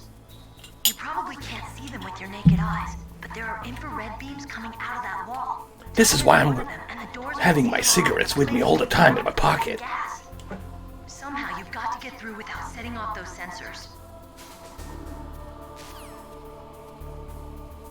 Now, if you never played this game, you're gonna be like wondering, okay, so what do I do here? How do I pass these lasers? What I'm supposed to do? Well, this is where the genius idea and the new innovation of gameplay came in with Hideo Kojima, where you can actually find out and ask. You can ask and use the codec. Listen, you can spend hundreds of hours. You can spend 3 hours just talking on a codec. I'm not kidding. I could do the entire live stream just me talking on a codec. That's how big it is, you know. And this is why David Hayter, he said that he had to spend like ridiculous amount of hours, like weeks and weeks and weeks, months and months, like 3,000 pages, 6,000, I think it was like 6,000 pages that he had to read of a dialogue. And that's just him. So when you implement this dialogue in the game, it's amazing, dude. Fernando Bayron, how you doing? Greenlight Gaming, well, thank you. I'm glad you find it funny. First thing first. Let's save the game. You called, Snake? Of course I called. What do you think?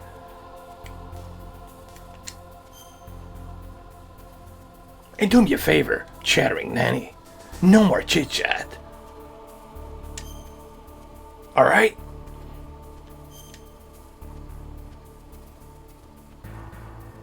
Alright, we're in the disc one. The hangar. Snake, like Shakespeare said, Oh. all spent, where our desire is got without content. Basically, it means that your desire can get you into trouble if you're not careful. That goes for items too. Don't get too greedy or you might be sorry. Yeah. Alright, chattering nanny. We got it.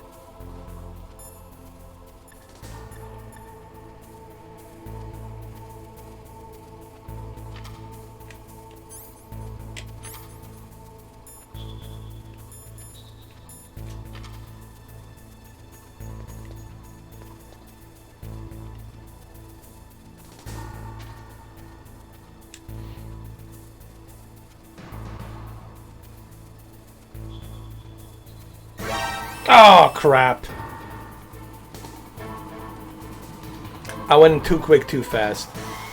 Yeah, oh yeah, man. Golden years of PlayStation for sure. I'm dying now. No!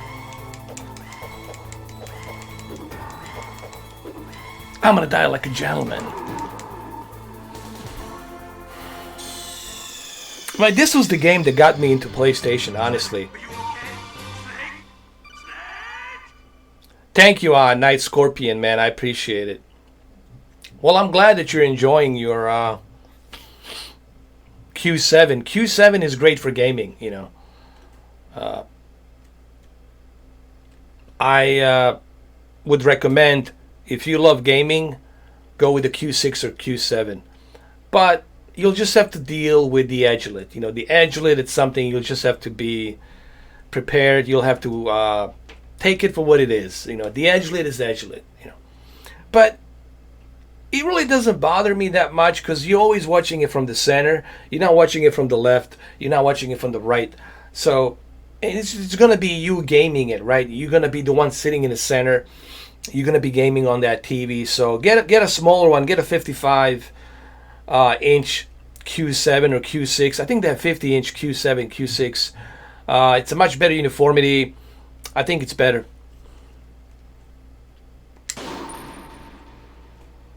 Alright, let's do this. Let's not die again over here.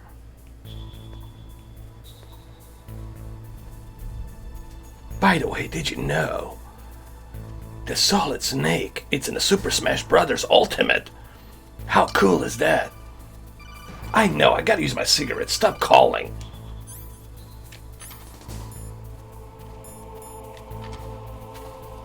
Relax.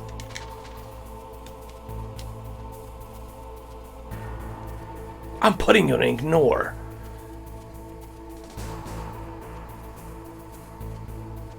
Come on, come on. Oh, shit. Again.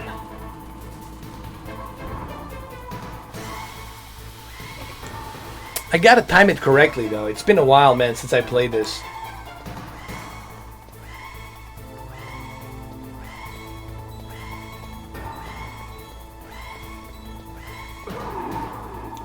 Alright. Let's not die again. Let's not turn this into a Tom Cruise movie, Live, Die, Repeat. You know, someone said to me the other day, do you think Tom Cruise could play a Solid Snake? Solid Snake? I think he could. With his longer hair, when he grows that hair. I think he could play a Solid Snake, but I honestly believe that Hugh Jackman would definitely fit the bill, in my opinion. You know, because Hugh Jackman has that growling voice, he can do it, and he's got that tallness. I think Hugh Jackman would be candidate, my personal pick for Solid Snake. No, I didn't, because I'm not on PlayStation currently, but I'll definitely check it out. I'm in my office, and my PlayStation is in the other room out there. So I'll check it later on, though, for sure.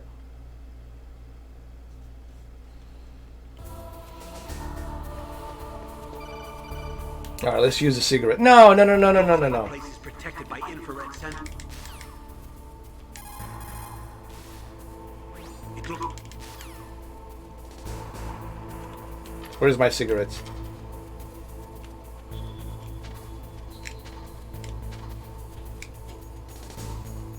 Come on, come on.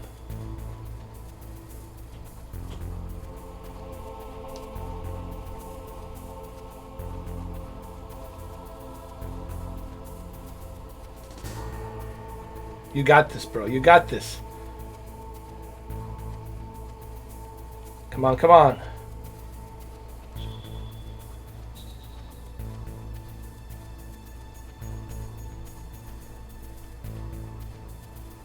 Don't fuck it up. Don't fuck it up. You got it. There you go.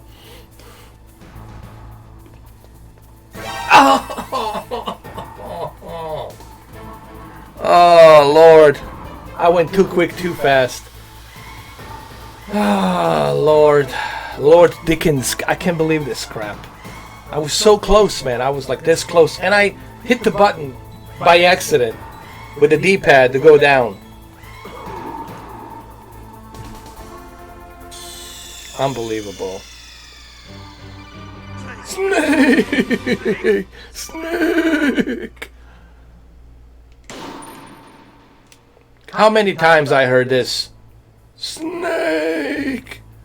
And how many times I destroyed these controllers. God knows, man, how many of these I destroyed. Truckload of them I destroyed. Alright, let's use a cigaretta. Cigaretta. My favorite tool is my cigaretta. I will go with my cigaretta.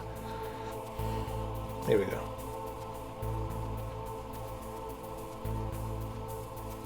Alright. Take it easy, take it easy.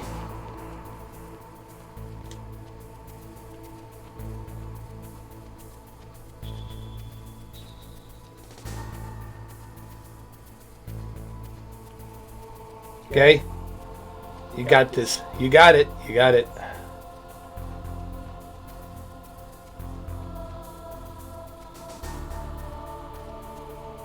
Don't worry, dude. You got this. But you gotta be fast.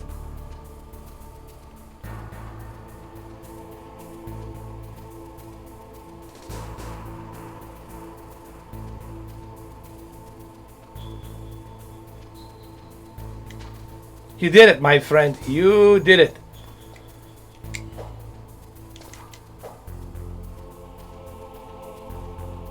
Hold on.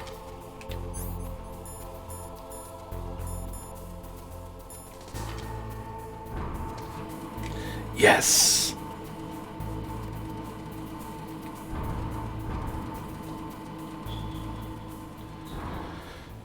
Raven. Raven's another one that's kind of tricky with a tank.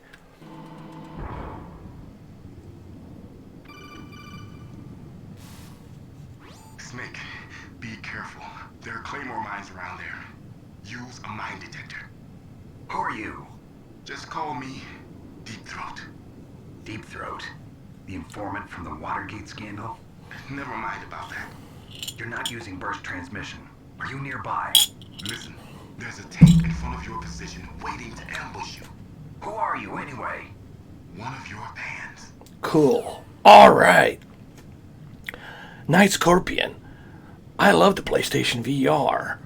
I had it ever since 2016. October 6, 2016. Anyway, I'm not going to talk in Solid Snake voice. It's definitely worth it. It's definitely worth it. I've been using it now ever since 2016. I have the original one. The one they have now, it's even better. They made it a little bit smaller, lighter, and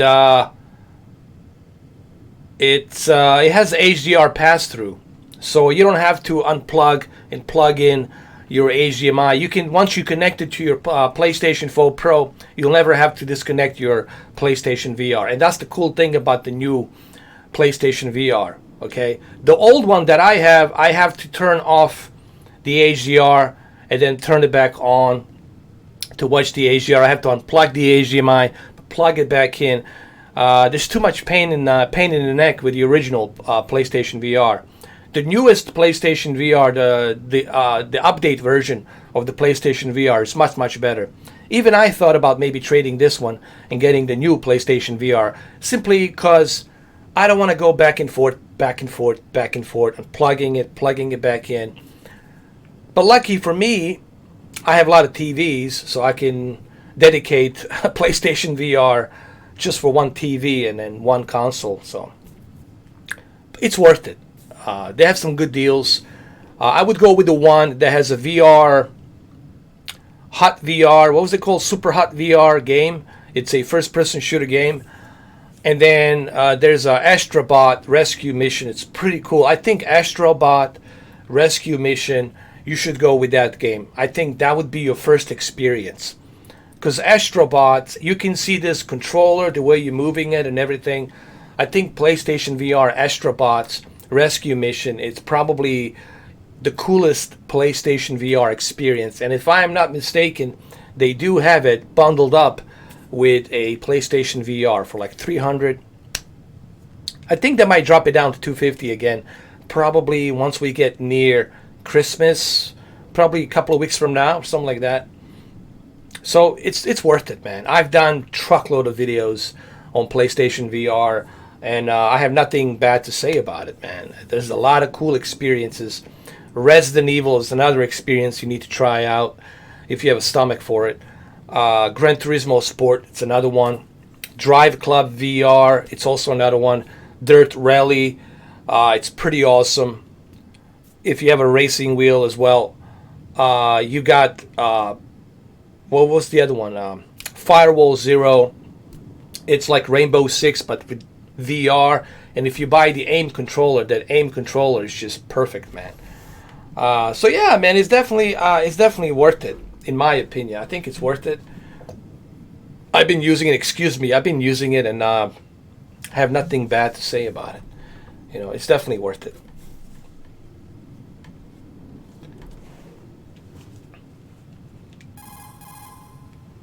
I need to save the game. That's right.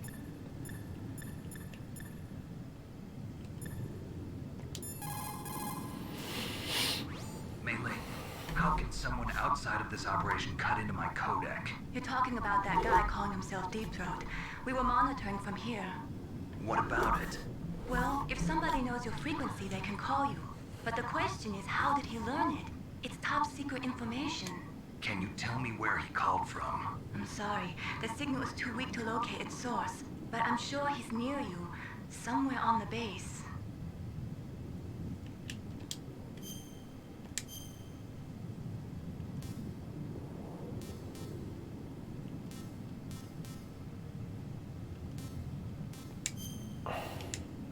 I usually have 3 slots. So if I ever want to go back to try different things, then I can go back to it. So in every game like this, I usually have 3 slots. On the third one, I always overwrite, but on the other 2, I go back to it to try different things, you know, stuff like that. Like go back to the level to try different things.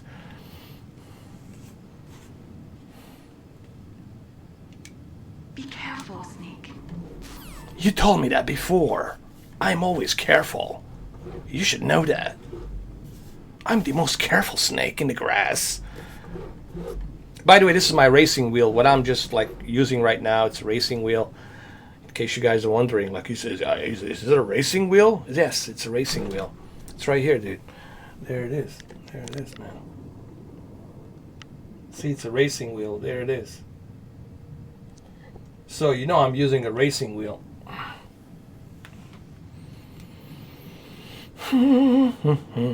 Hold on.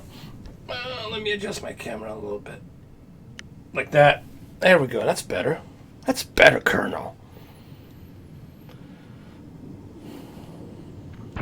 Oh, you idiot. You idiota. Come on.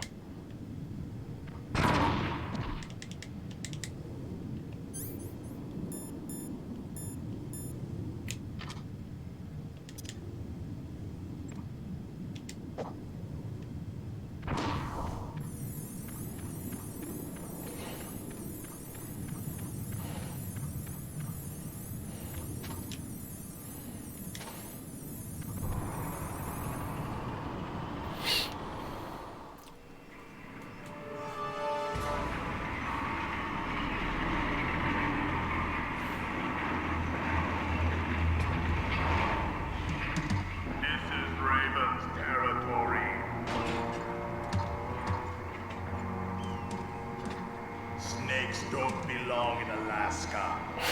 I will not let you pass. Send him a message.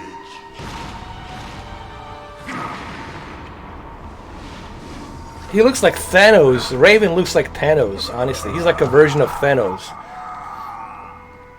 That's right. You belong on the ground. You should crawl on the ground like the snake you are.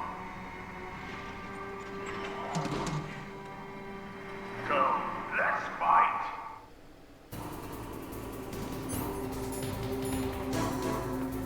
Let's throw some grenades.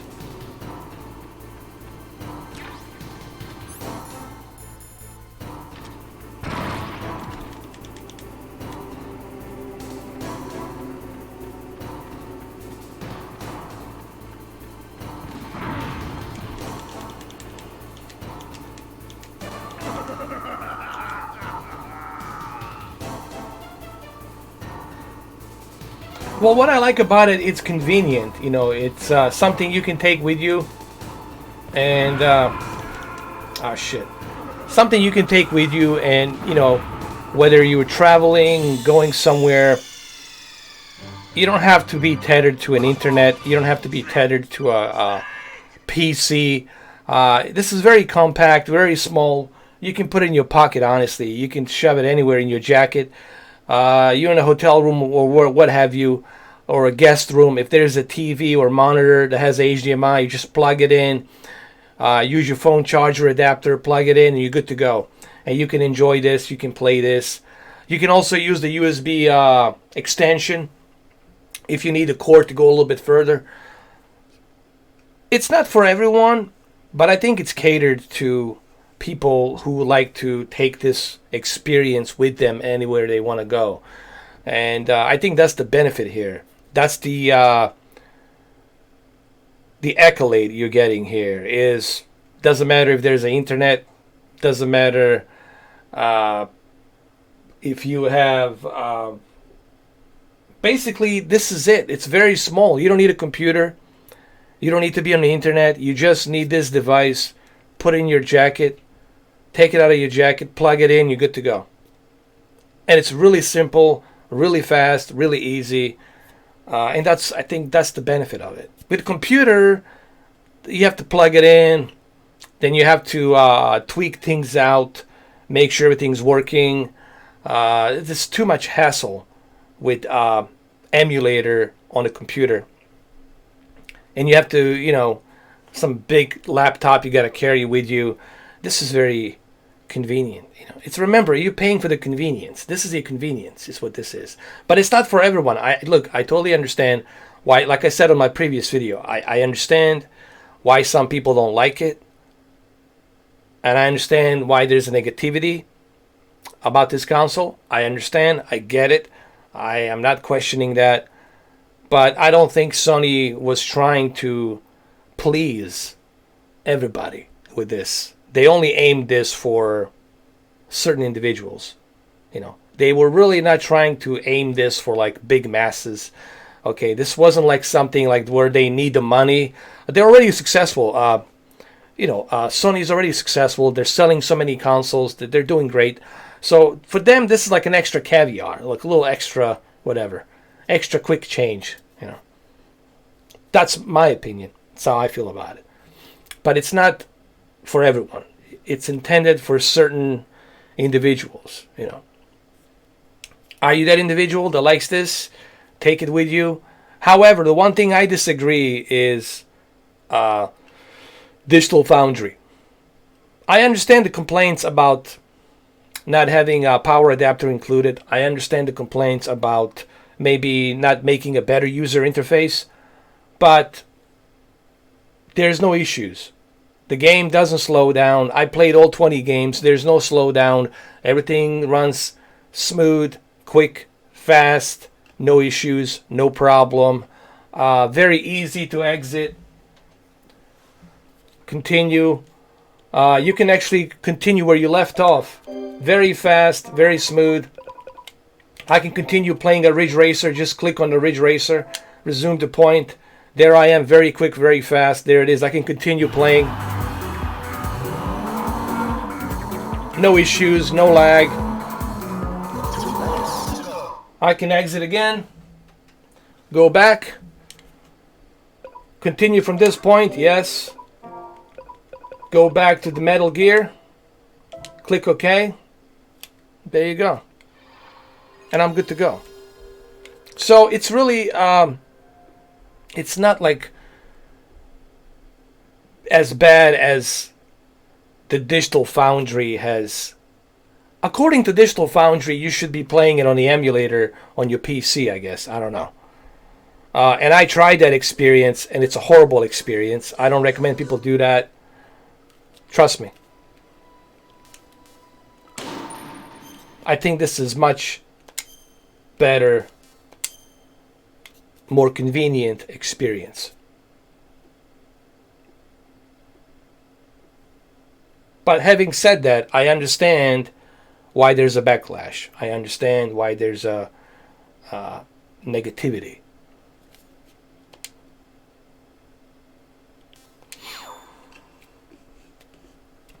I have a 5-hour live stream I did yesterday with selected chapters. You can go through them. You can check me playing every and each game, and you will see that there was really no issues whatsoever, man, with this thing. You know, if this was unplayable, if I felt like, okay, it's unplayable, it's too slow, it's too laggy, there's too much lag, there's too much delay, I would tell you, oh, first of all, I would return it. I would say, okay, I'm returning this thing, that's it. But I wouldn't go that far to say that's the case. That's not the case. I don't know why Digital Foundry, you know, it's funny because they're in the United Kingdom. They're used to 50 Hertz PAL system, which is European system standards. Okay, refresh rate. Here it's NTCS 60 Hertz. They are in the PAL European standard refresh rate, which is 50 Hertz. You think they would be used to it by now? Playing games like that? 50? To me, it doesn't really bother me, honestly. Guys, if it did bother me, I would tell you. But I just can't find all of these negatives that Digital Foundry has claimed. They were saying basically that it drops down to like a very low frame rate. It's almost unplayable. They were saying that the audio goes very low and slows down when you're playing a game. Not the case. I mean, honestly, there it is right out of the box.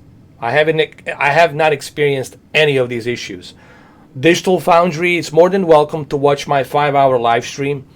They're more than welcome to watch this live stream, and they will see that there's no issues. That's all I'm going to say. If there was, I would tell you. I would return this thing. I say, okay, it's garbage. But having said that, I also understand that this is not for everyone. And Sony was not aiming this for everyone. It was intended for certain individuals. Just like SNES was intended for certain individuals. That's all.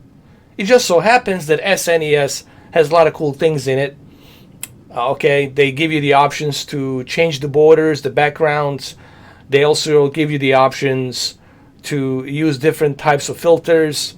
And you can also, you have the power adapter. You have a power adapter built into it. So it's done much better, obviously. But still, even SNES, it's intended for certain individuals. Same thing here. It's intended for certain individuals. And I think this is the best way that I can like sum it up and give you my final thoughts on it. You know.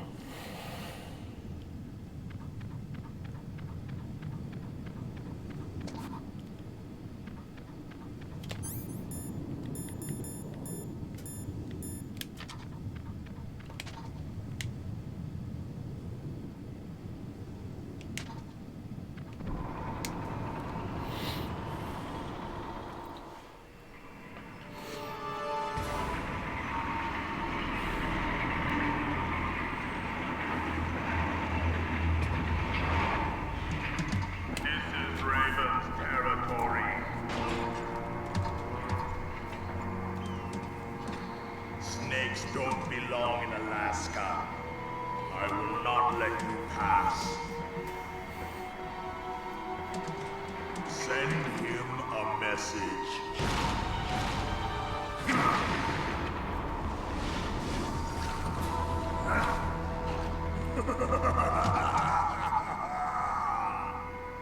That's right, you belong on the ground.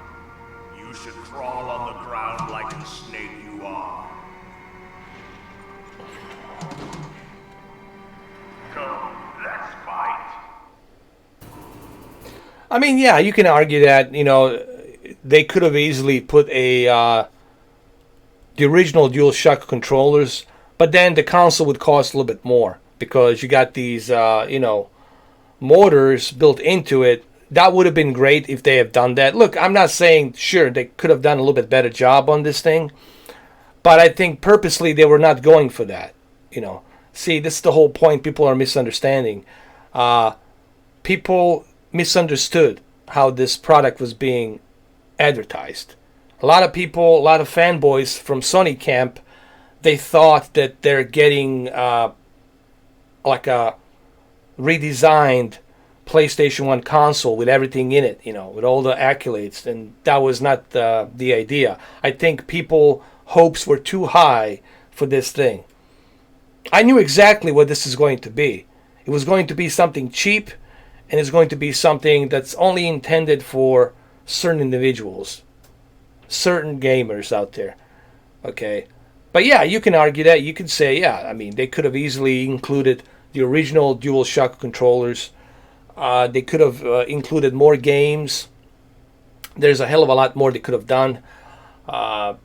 They could have used the emotion chip, built it inside the IBM chip. They could have done many different things. But then the price would go up. The price would be $200, and then how many people are going to pay $200?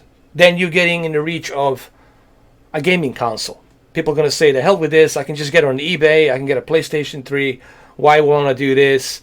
So remember, that's why they didn't go that route. In my honest opinion. You know, that's the way I look at it.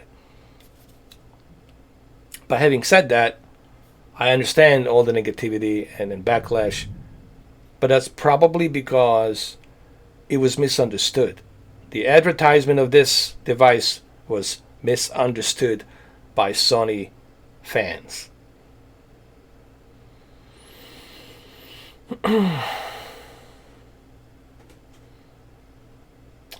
It's good, but don't expect too much from it. You know, there's not much you can do with that 4K player. It's just a 4K bare bone player. You don't have too many options. If you're just a casual 4K guy looking to play some 4K movies, I guess you can go with it. But if you're serious about like 4K players, I would go with something different. Like I would go with maybe Sony. That's like was the X700. There's another one, small one. That's what I would go with.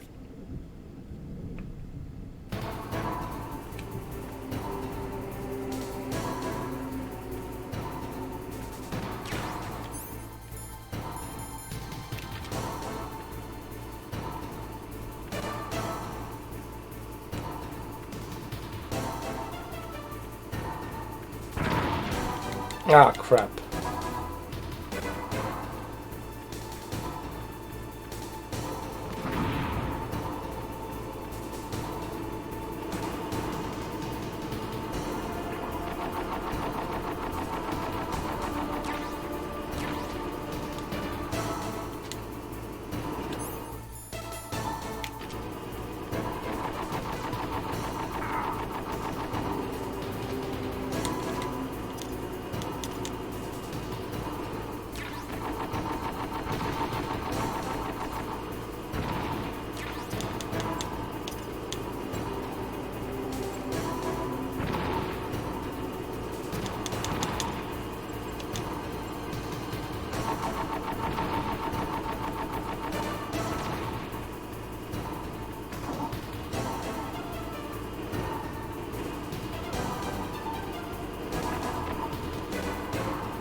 Where the hell did he go?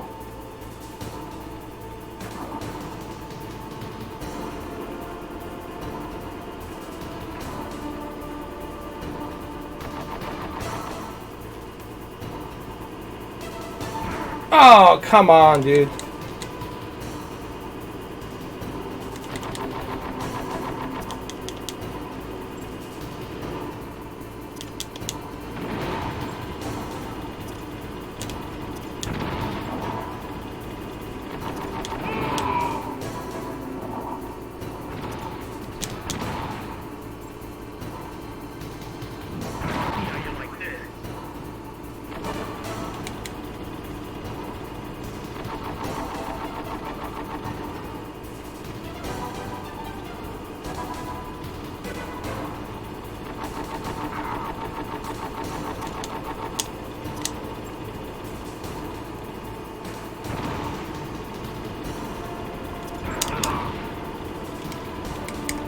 Get up, get up.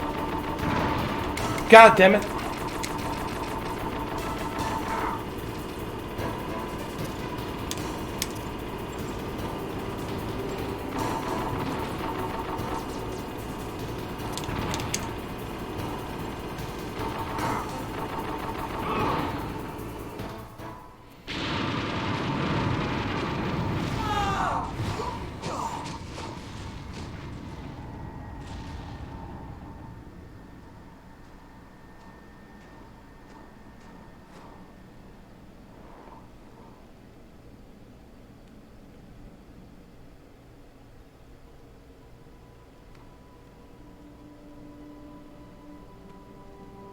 Got the ID card. Boss, I hope you are happy. You got the card. We'll play with him a little longer. You would be wise not to underestimate him. What did you think of him? He is just as you said. In battle, he is as if possessed by a demon. Much like you, I would expect no less. See? I told you so. But I will kill him. So, General Ivan, I hear you took your hand as well as your dignity. Watch your tongue, shaman. In the language of the Sioux people, Sioux means snake. It is known as an animal to be feared. Well, Snake is mine now. When I meet him next, I'll take special care of him. Not yet. Don't kill him yet. He and I will meet again in battle. Same prediction as always. Yes, the raven on my head. It thirsts for his... He does look like Thanos, doesn't he? He looks like Thanos, man.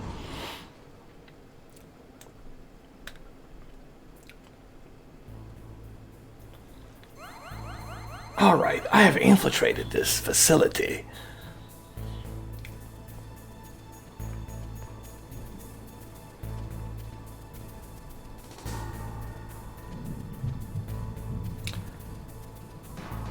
I don't have to buy anything, man. I have PlayStation 1. I can play all of my PlayStation games, dude. I got PlayStation 3 fat. I can play PlayStation 1, PlayStation 2, PlayStation 3. You might as well just call me a Sony fanboy.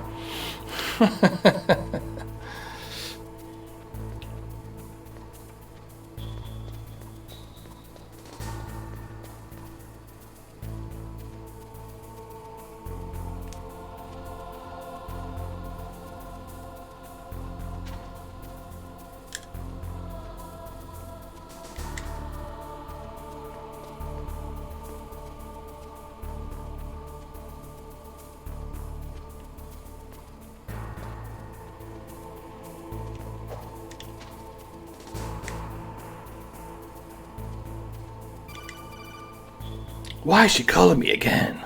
Be careful. You absolutely must not use weapons in that area. I've already programmed the nanomachine so that he won't be able to, Colonel. What? What are you talking about? Have you forgotten? That's where they keep the nuclear warheads. Can't you see them? Yeah, there's lots of boxes piled up here, but are they all warheads? Yes, they're all dismantled warheads. They just leave them here? It's like President Baker said. Totally careless. They're working on a limited budget. They try to put on a pretty face for the media, but this is the grim reality of it. Nastasha knows lots more about it than I do. Her frequency is 141.52. All of the warheads in those boxes have had their detonation mechanisms removed, so there's no fear of them exploding. But if the warheads are broken, they might leak plutonium, and that would be a serious problem. Snake, never use your weapon on that floor.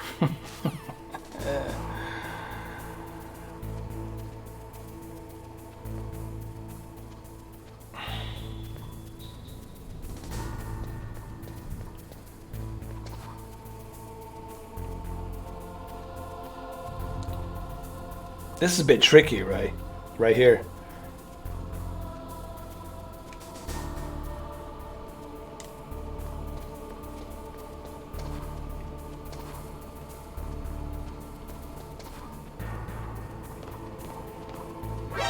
Oh no!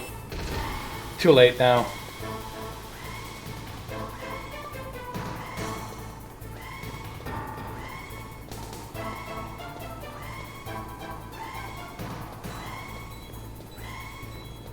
It's over. Once you get detected here, it's too late, man. The radiation starts coming out, leaking. The radiation gets leaked. So this is the facility where we gotta go meet with, what's his name? Otacon. This is where we meet with the Otacon, and that's where the Otacon introduces us to the Grey Fox Ninja. The Ninja Grey Fox.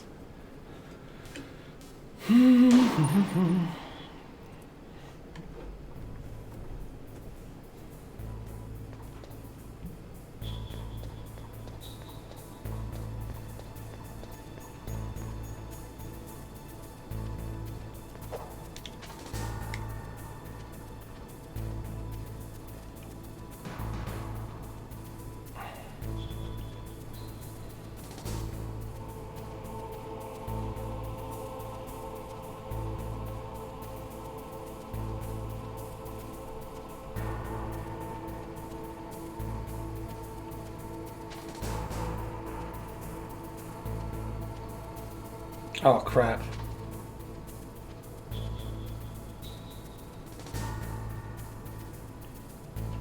Hopefully he doesn't see me. Oh, shit. No, he didn't see me. Good, good.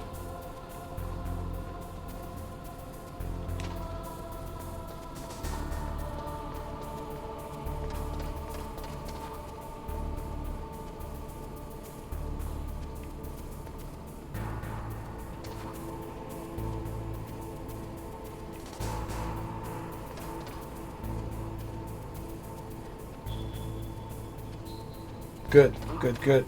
What? Nothing, dude. You didn't see nothing.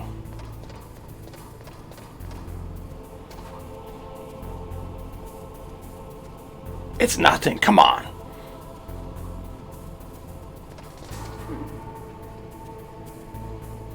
That's just funny, though.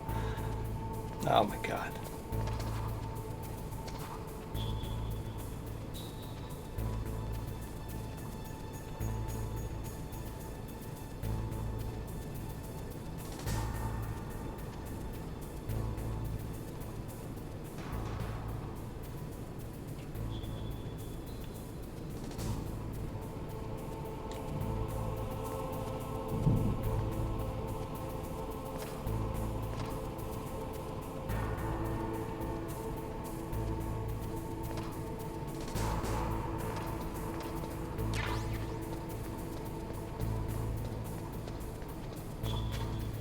Oh crap! No, no, no, no, no. Is he coming this way?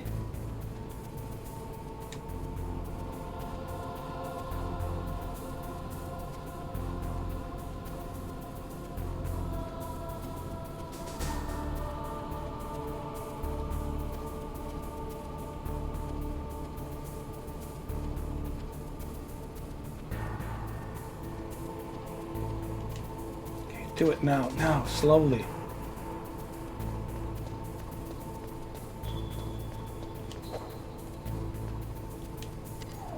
Come on, come on, come on, come on, hurry up.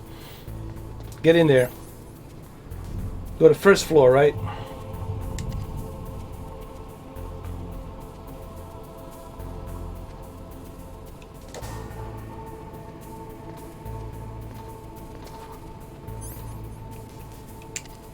Oh my god, he didn't see me, man. That was so quick.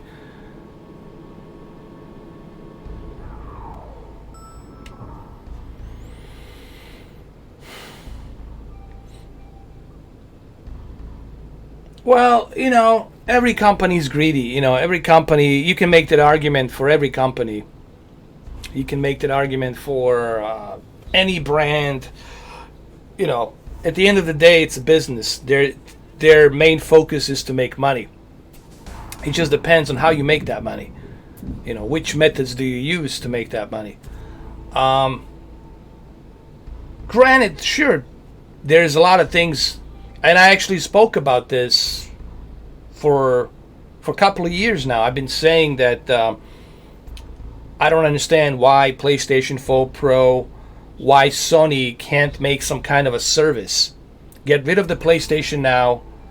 Get rid of that. Get rid of that cloud. Get rid of it totally. Make a new infrastructure. Make a new service called PlayStation Classics Vault, like PSV, PCV. I'm sorry, PlayStation Classic Vault, PCV. Create a new service called PlayStation Classic Vault, and on that PlayStation Classic Vault, you pay like $10 a month, and you have all of your PlayStation 1 game you can download, all of your PlayStation 2 games you can download, and all of your PlayStation 3 games you can download for the price of $10 a month, which is $120 a year. And if they implemented that kind of a service, that would be the biggest service ever. That would sell out, so the subscriptions would be through the roof. They would make bundles of money by doing it that way. And it would also sell a console. A lot of people would be buying PlayStation 4 Pro or PlayStation 4. They would be just buying that console just for the fact that now on one console they can play all of their PlayStation games, including the PlayStation 4 games as well. And if they did that service, PlayStation Classic Vault, if they did something like that with a subscription of $10 a month, I guarantee you that would be a huge success. Why Sony didn't do this, it's beyond me, honestly. I don't know why. They could easily do this. They could utilize the power of PlayStation 4 Pro to help some of the games like this look a little bit sharper, a little bit better, upscale them, many different things they could have done. But again, they didn't. Why they didn't? Well, I don't know. I'm not the CEO. I'm not in the boards of directors of Sony Computer Entertainment, division. If I was, I would definitely bring this to their attention. I would tell them, hey, this is a great idea. Why don't we do this? I think this would sell console even more. But yeah, Nintendo. Are you kidding me? Nintendo is all-time heavyweight champion of being greedy, man. And don't even get me started when it comes to streaming their games. It's really difficult to know what game. I mean, it's impossible for you to show any footage of Nintendo without their approval or without being part of their program. It's almost nearly impossible. That's why you don't see anybody streaming Nintendo games. And I don't know how people are going to do Super Smash Brothers. I really don't know how they're going to do it. The only way they can do it is if they are in program. They have to be part of the program of Nintendo. That's the only way, I think.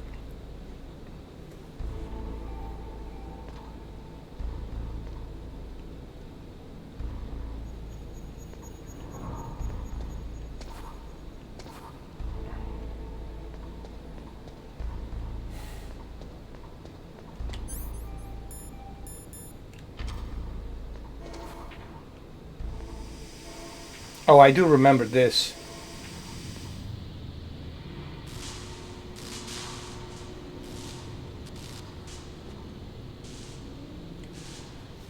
You need that rocket, right? You need that rocket to go in and out. I forgot what's called. To destroy the generator.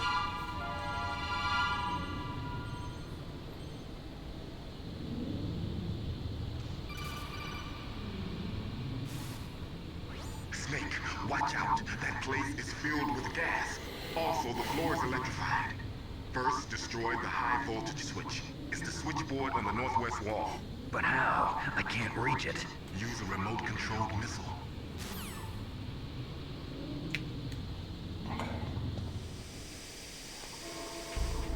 The problem with the MU Paradise is, well, first of all, it's illegal. The companies don't want you to get these ROMs. They want you to pay for these games. Okay, they don't want you to get something for free. But MU Paradise, there's a big drawback with the MU Paradise, and this is the issue with the emulators. Yes, it's free, but it comes with the headaches. You don't know who is putting out these ROMs. These ROMs, sometimes they're missing a lot of data. So when you finally download these ROMs, you might get a Trojan horse, you might get something, you might get infected virus on your computer. There's way too much headache. There's way too much issues and problems with these emulators. And to me, it was a headache. I tried to get into emulators. I tried using them, and Dirty Sprite knows this. He knows better than anybody that I tried these emulators, and it was nothing short of a horrible experience. It was nothing short of headaches. I have those videos. I mean, you guys can check them out. Also, the only emulator that I can say was really, really good, I would say, was the Dreamcast. Redream Dreamcast is probably the only great emulator that I can think of. But even with them, there's certain problems and certain issues and bugs. But I would say Redream is like the best emulator that Dolphin and Redream are the two best emulators that I have encountered on the PC. PCSX on the PlayStation and PCSX2 for PlayStation 2. These two emulators are pure garbage. I mean, it's just pure garbage. Doesn't work. Like, you couldn't be playing this game right now. There's no way. You know what I mean?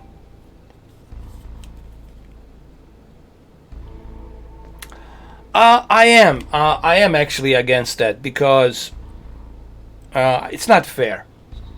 Okay, that's somebody's work. How would you feel if you create something and then other people are using it for free and you're not getting anything? You're not getting any proceeds from that. How would you feel about that? You wouldn't like it either. You're gonna say, okay, this is my product. I want to make money off of this product, and I'm not getting anything out of it because people are not paying for it. They're stealing it. That's like stealing. You're breaking the law, dude. Piracy, it's you're breaking the law. Okay, you're committing a crime. Might be a small crime, but it's still a crime. You're breaking the law. So I'm against piracy. If you want to support an artist, or if you want to support a developer, that's the way you do it. You buy their products, you buy their video games. You know what I mean? That's how you create a better games. The reason Rockstar it's successful, it's because people are willing to pay and buy their games, and this is why we have all of these great games from Rockstar, like Grand Theft Auto 5, Red Dead Redemption 2, stuff like that, like Max Payne 3. The reason why we have these great games coming from Rockstar is because we are supporting them. If we stop supporting the industry, then you're not going to get anything. You're going to get shitty games. Shitty products. Okay? So, But I don't like supporting developers who are money hungry. And they give you the same crap every and each year. EA has a tendency to do this. They release every year, they release the same crap. You know what I mean? I don't like that. I like companies like CD Projekt Red that makes sure when you purchase their game, you get the best possible experience. I like developers from Rockstar when you purchase their game, you know you're getting a good experience. You know, you gotta support an artist. You gotta support a creator, dude. If you don't support a creator, then you're not gonna, you're not gonna get anything. All right. They have to feed themselves. They have to survive. But the bottom line is, piracy is against the law. Simple as that. Simple as that, bro.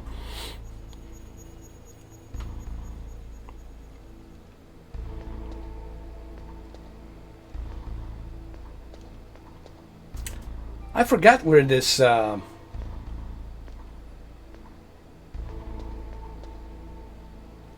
me ask him again. He said it's on the like level 1 or level 2. I think it's on the level 1.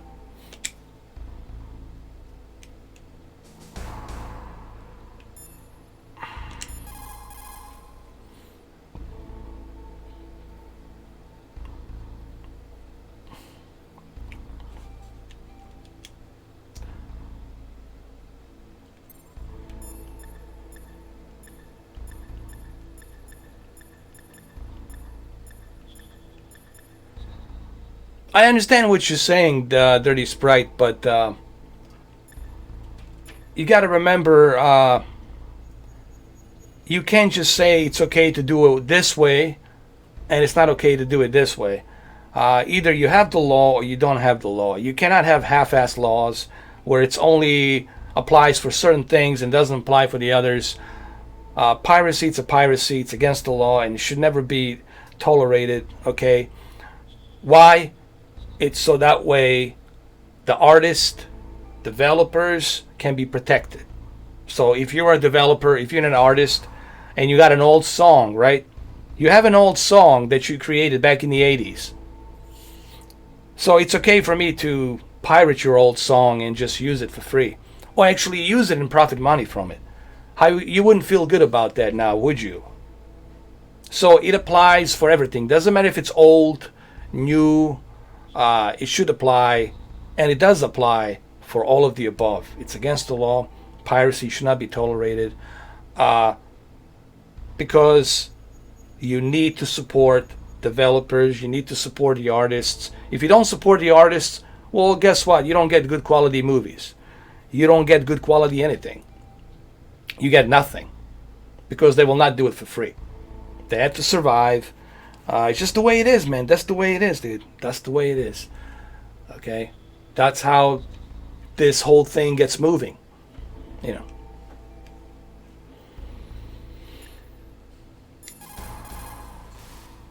Master, does the name Deep Throat mean anything to you? Deep Throat? What? You mean the guy from Watergate? No, but he uses the same name. Whoever he is, he's not part of our operation, but he's been giving me advice by codec. What? On top of that, he wasn't using burst transmission. It seems he was transmitting from somewhere on this base. Somewhere on the base? Yes. I have no idea who that could be. I see. Yeah, but that's different. That's different, It's different than video games and digital media and movies and games. So for the cars, it really doesn't apply for the games and for the movies. This is an art form creation that you have created. It's something that you have created. You know what I mean? And the fact that you can't have the sense of ownership to get the proceeds for something that you created, it's totally unfair. Now the emission for the cars, that I can understand that point of view. But when it comes to the creation, the art, that should not be tolerated.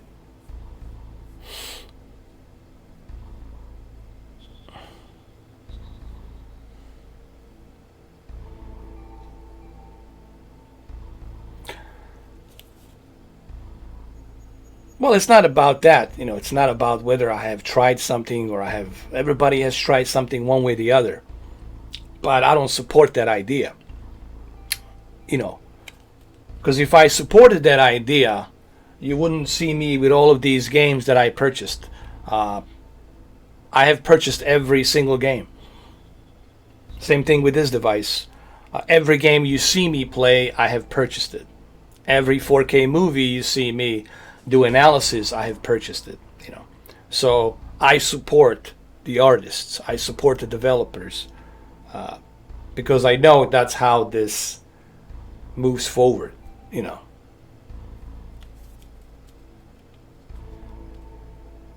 But you're asking hypotheticals, dude. You're asking hypothetical questions. Have you ever stopped by the road and take a piss? I'm sure many people have done that. Have you ever walked out of the bathroom and forgot to zip your zipper? I'm sure it has happened. I mean, you're asking hypotheticals. I'm not going to answer your hypotheticals. The bottom line is this. I support developers. I support the movie industry because, and the same thing with the song, I'm subscribed to a, what you call it, what's that music streaming service where they pay the royalty fees? Spotify. I'm paying $10 a month for Spotify. I think $5, something like that. Premium. I'm supporting the artists. Okay, because I know if you don't support the artists, if you don't support them, then they're not gonna make any more music. They're not gonna make any more games. They're not gonna make any more movies. So, I like to support industry, man. Because if you don't support the industry, well, then you don't get to see games like this. You don't get to see Red Dead Redemption 2. You don't get to see a lot of stuff,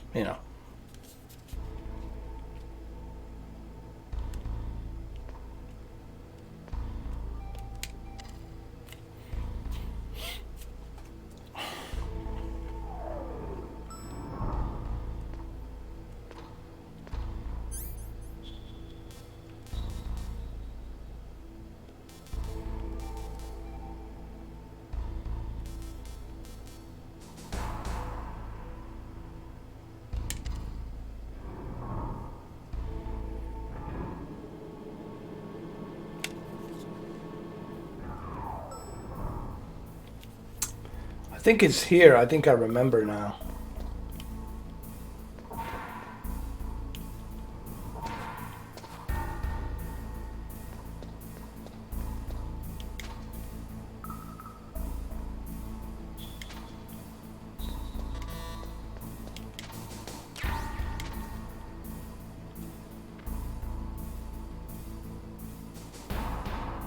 Yeah, Darkseid.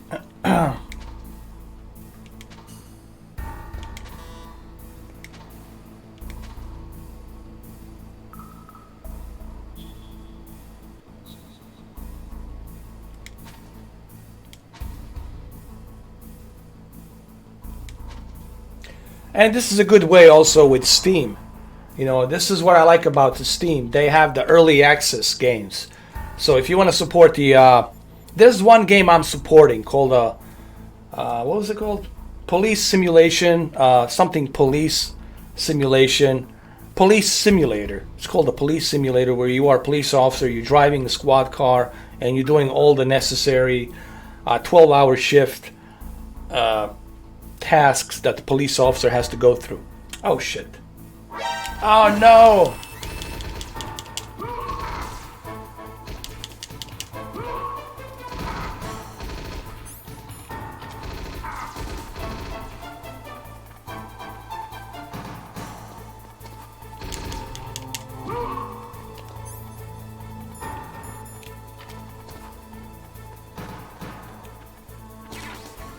Nikita missile, I got it.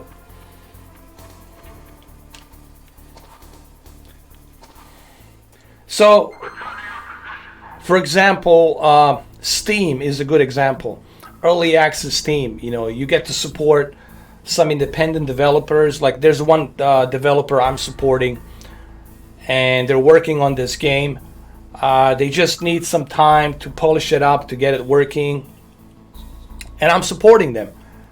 And once the game gets released, I'll feel the sense of accomplishment that I helped this game become available for the rest of you guys, giving you some other different experiences. That's how you get these other different experiences on the market. And Steam is a good market for that. Steam is like this mecca where independent developers can work and create some of these games, and they can get approved, green lighted by the community, and that way you can have a different type of experience.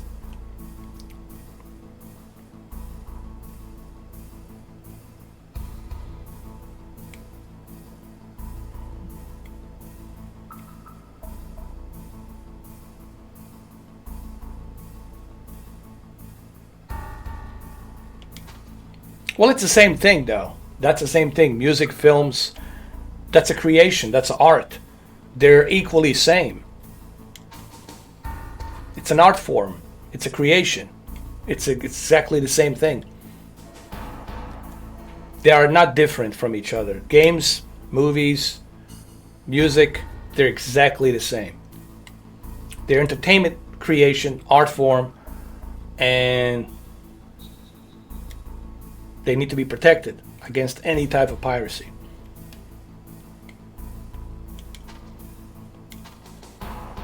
I just don't understand what your point is, dude. Like, I really don't get, like, what are you trying to say, you know?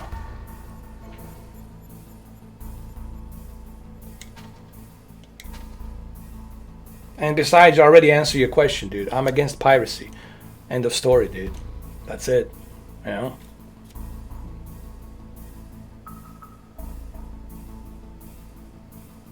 Now, whether somebody wants to use something that's pirated, well, that's a choice. That's a personal choice. It's a free country, man. You're an adult. You make your own choice, you know? But remember, with every choice, there's a consequence. There's consequences. So, it's up to you. Me, I don't. Because I want to support the community. I want to support developers. Because I know how hard it is to make these movies. I know how hard it is to make these video games. It takes a lot of hard work into it, so that's why I support 100%.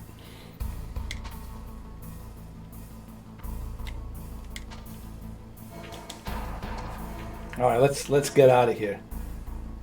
Come on, come on. Hurry up, hurry up. Oh my God, the elevator. Come on, come on. This has got to be the longest elevator ever. Here we go.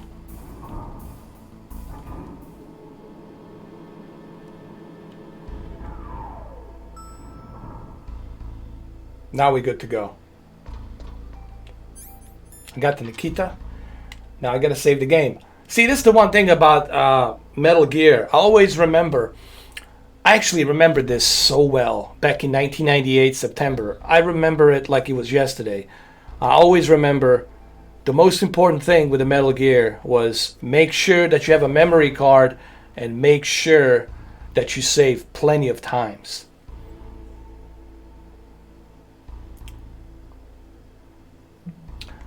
Well, I don't support their practices. You know, I think their trade-in system, it's not a good system.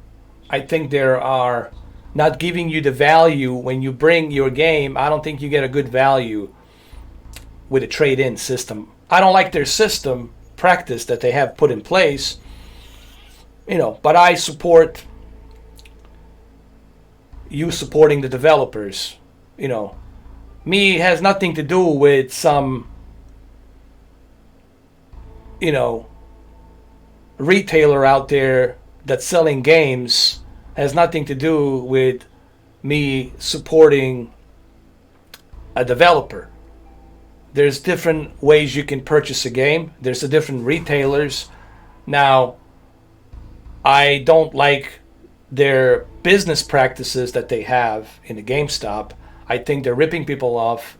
I think you don't get too much value for something that you just purchased. Let's say you purchase a Just Cause 4 and you want to trade in to Just Cause 4. You cannot, you know, get your money back and you want to trade it in. They don't give you too much of a credit. They give you like a $20, sometimes $18. and you already spent $64, so you only got $18 on the game that's brand new. I don't like their practices. Their business practices I don't like. But that's a different thing. Those are two different separate things, from each other.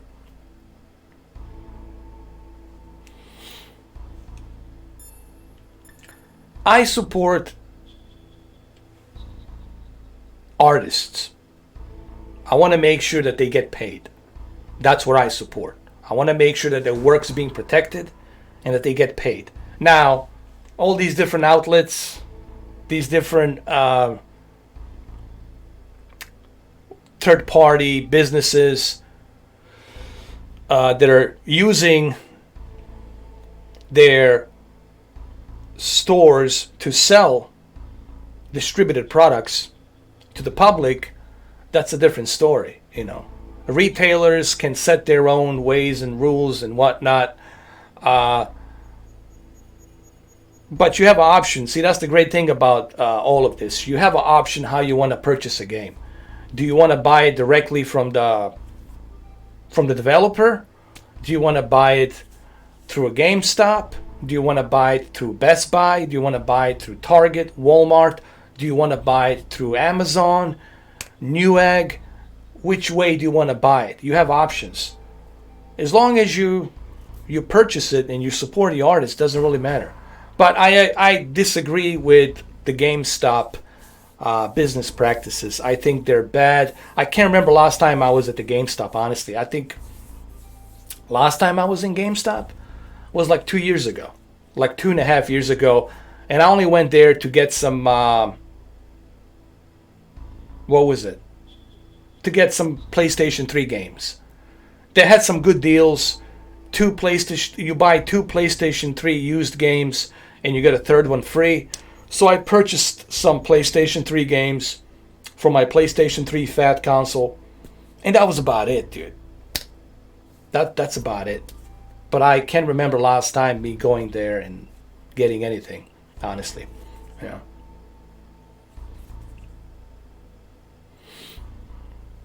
I really would not. Guys, if you want to buy a console, go through eBay. Go to eBay. On eBay, you can get some good deals. Some independent shops out there, local shops, and they'll give you a good deal with a bunch of games. GameStop, it's a big chain of retailer. And they have the same business model. Their job is to profit money, to hit certain... Their job is to make their shareholders happy. Okay, the GameStop, it's about making their shareholders happy. So whatever they got to do, whatever business model they have to do to make their shareholders happy, to reach certain quota numbers, they're going to do that. But I have a feeling that GameStop slowly is going to fade away. Just like the Blockbuster got fade away by Netflix. I think these retail stores will slowly start dying out, man. I mean, you can kind of feel it. It's going to be difficult to compete with click of a button, order something, you get it in 2 days or the next day via UPS, FedEx, whatnot. I think these stores, these retail stores will kind of fade away in some way or shape or form, honestly.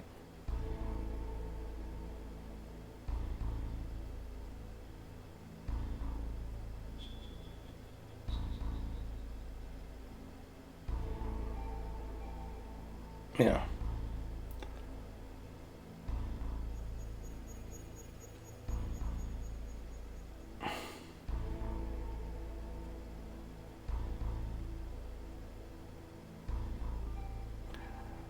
Well, I'm not going to debate because it's kind of pointless, dude. That's your opinion. That's how you feel, but that's your opinion. My opinion is I'm against piracy, any sort of piracy, so there's nothing there to debate. It's against the law. You cannot debate something that's against the law, dude. So, I mean, what is there to debate,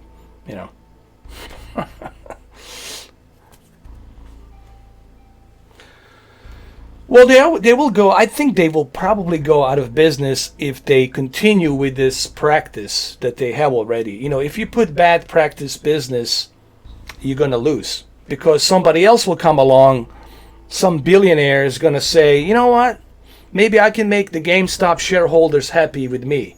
I'm gonna open a new company. I'm gonna invest a bunch of money in it, and I'm gonna get all these shareholders pull away all their investments and put it into my company, and then they can go ahead. That's how competition works, you know. But if it continues the way it continues, I think GameStop will, if they continue with this model, with this business model that they're using, giving people a very bad deal with credits and trade-ins are jokes, honestly. To trade in your console, you get some lousy $89. You want to trade in your Xbox One X, you get something like $115. Maybe less than that. I was like, give me a break, you know, dude. Come on. And then games, some games you get like $9, $10. It's like a very shitty deal, right? So if they continue in this trajectory that they're moving forward, I think they're gonna have a new competitor, and the new competitor, whoever that new competitor is that has billions of dollars, will open a new company and will probably get all the shareholders from GameStop to come to him so he can give people a better deal. That's how that works. That's how the stock market works, man. So, but I don't know. I don't have the crystal ball. I don't know how this is going to develop. I don't have no idea, you know. But there's always a new cats in town. There's always a new fish in town with the better ideas, with better deals. That's competition, man. That's how that works. And somebody will take the advantage of that. Somebody will look at the GameStop and they're going to say, we can invest. We can make this a better deal. That's what Netflix did with Blockbuster. Blockbuster was huge, man. It was a huge, big company. And then Netflix figured out the way, you know what? I think we can do better. We can have people avoid the late fees.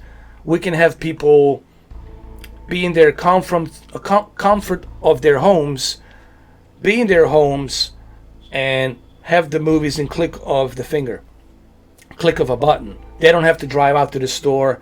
They don't have to wait in line, and they don't have to fight the late fees and all that other nonsense, and they have a much better deal. Just simply click of a button and there's a movie playing for you right there, or you can have the movie come to you via mail. You can keep it keep it as long as you want, then return it back and get another one. And that's why Netflix, it's a huge company now, because they took the advantage. The Netflix was a small little tiny company, and then the little small tiny company with the good ideas, with great ideas, was able to break down a big giant like Blockbuster, a Viacom company owned by Paramount Studios, a big giant company, bring it down, and they went out of business, man. That's how competitors work. That's how competition is, man.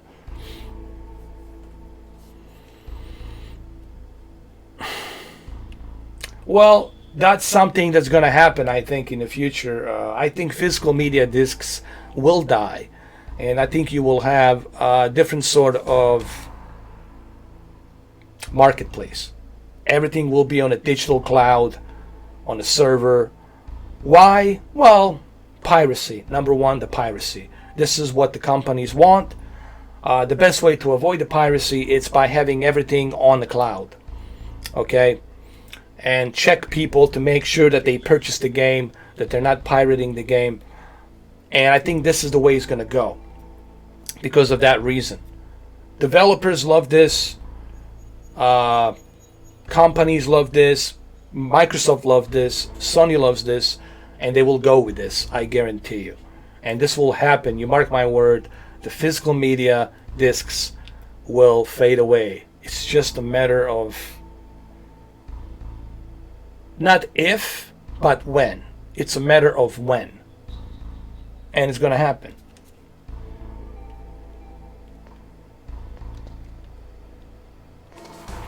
This is a very difficult part of the game, as a matter of fact.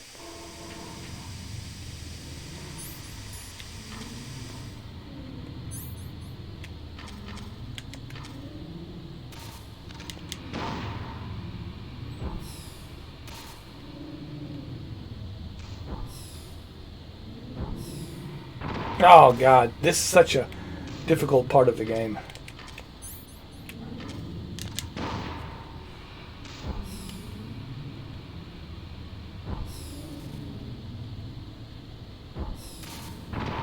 Oh man.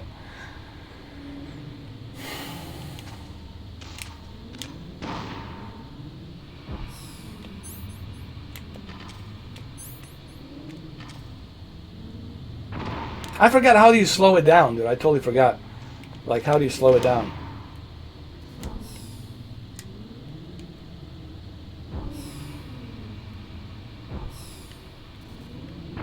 Oh, Lord.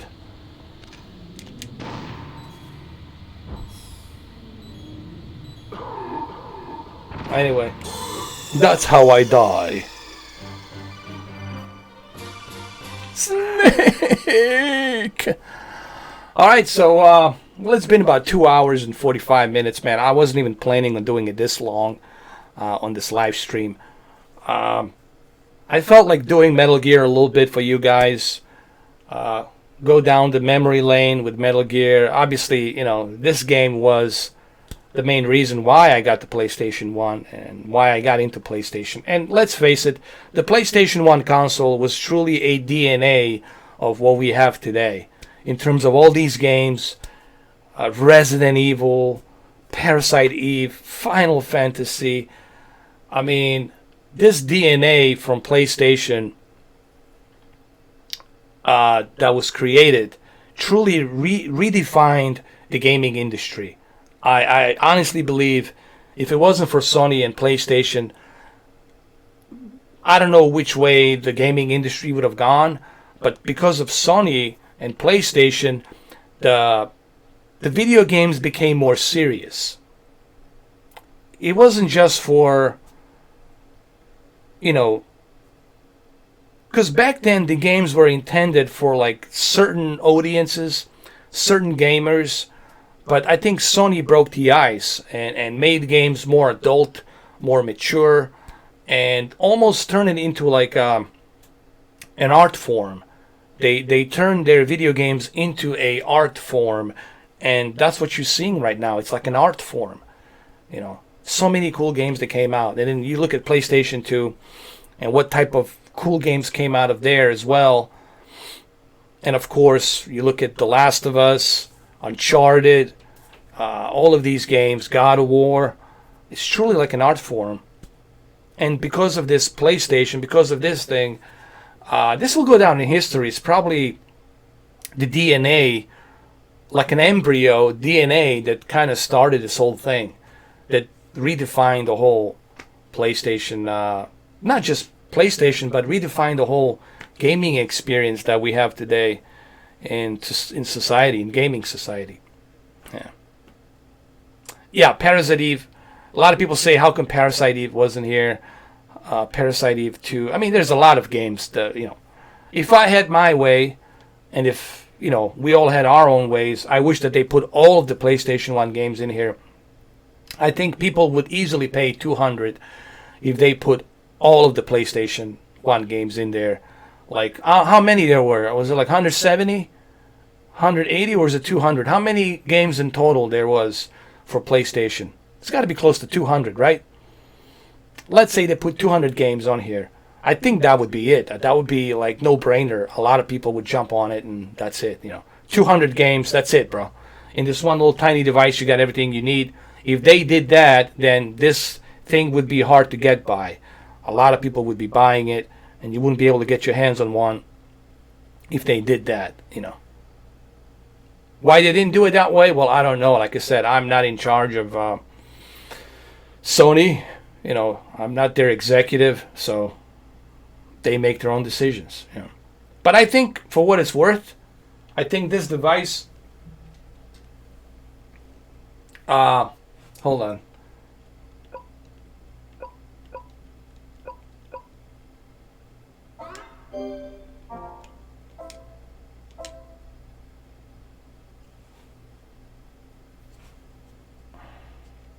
I think this device, this PlayStation Classic. Let me just save this really quick. I just want to save the game. That's all I want to do. Just really quickly save this. And then I'm going to give you guys my final thoughts on it. Of course I want to save it. Come on.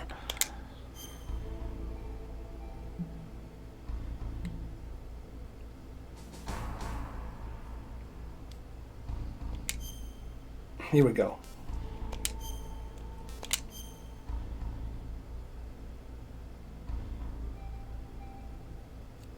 Complete.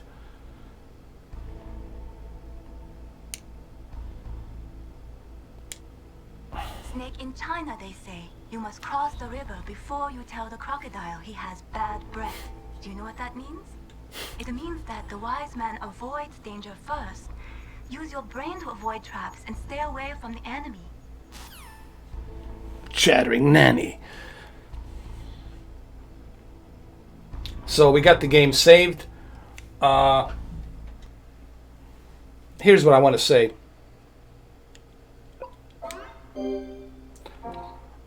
In closing, as I already did with this previous video that I've done, here's the deal. This is not intended for everyone, you know. Like I said, I don't think they were advertising this console for everyone.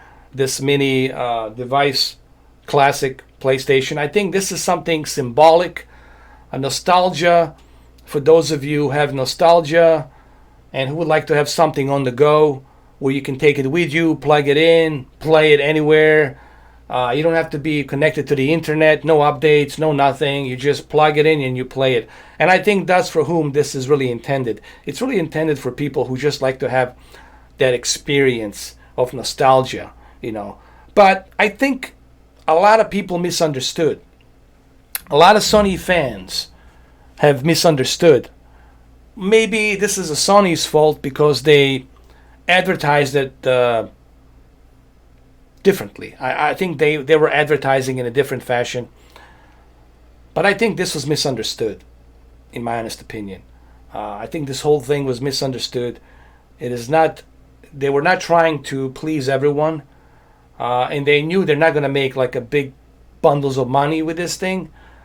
And that wasn't their intention. I think their intention was, here we go, we're making this limited time only. You guys go get this console.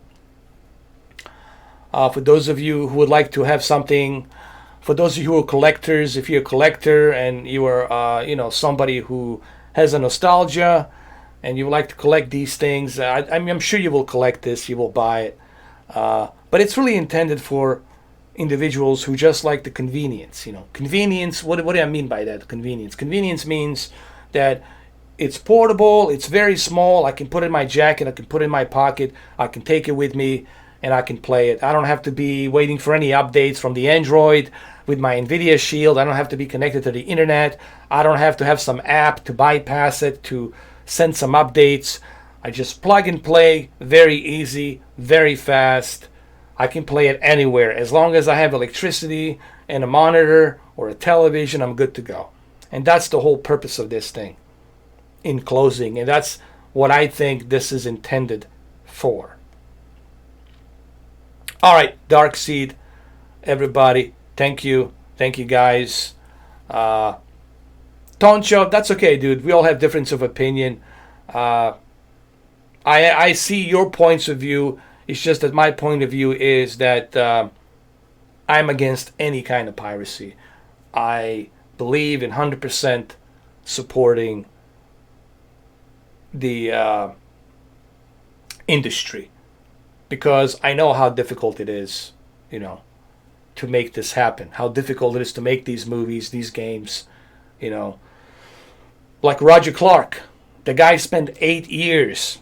The poor guy spent 8 years working on Arthur Morgan and the voice, motion capture, and all that stuff.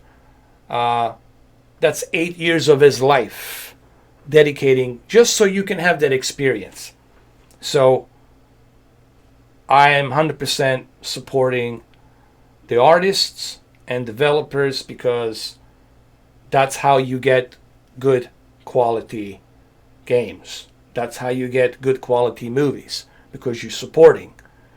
The reason Marvel, it's so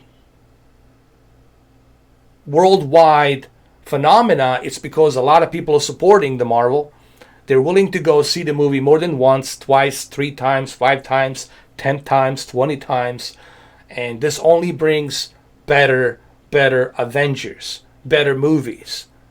So you get a movie like Infinity War, you get all these great casts being put into the movie because you're supporting it.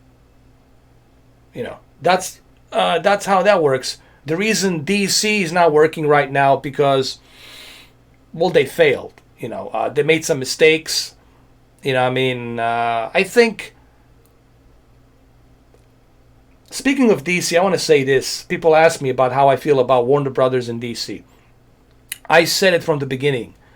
Ever since Christopher Nolan has departed from the Dark Knight trilogy, and I said Christopher Nolan was somebody that finally has found a formula that works for this dark, gritty DC Comics.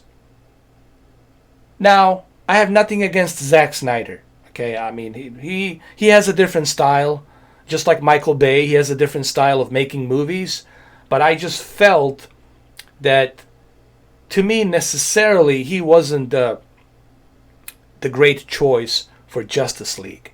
He did a good job on Man of Steel. I'll give him that. He did a good job on Superman. But he lost that tone with Batman v Superman. He lost that tone. It's almost like you're watching different director. When you look at Man of Steel and you compare it to Batman v Superman, it's almost like it's a different director. Like he totally moved to a different direction from the formula that he had. Christopher Nolan was executive producer in Man of Steel. And I think at one point Christopher Nolan said to Zack Snyder, okay, I'm here to help you produce this movie, but remember, it's going to be up to you how you proceed with this Man of Steel character.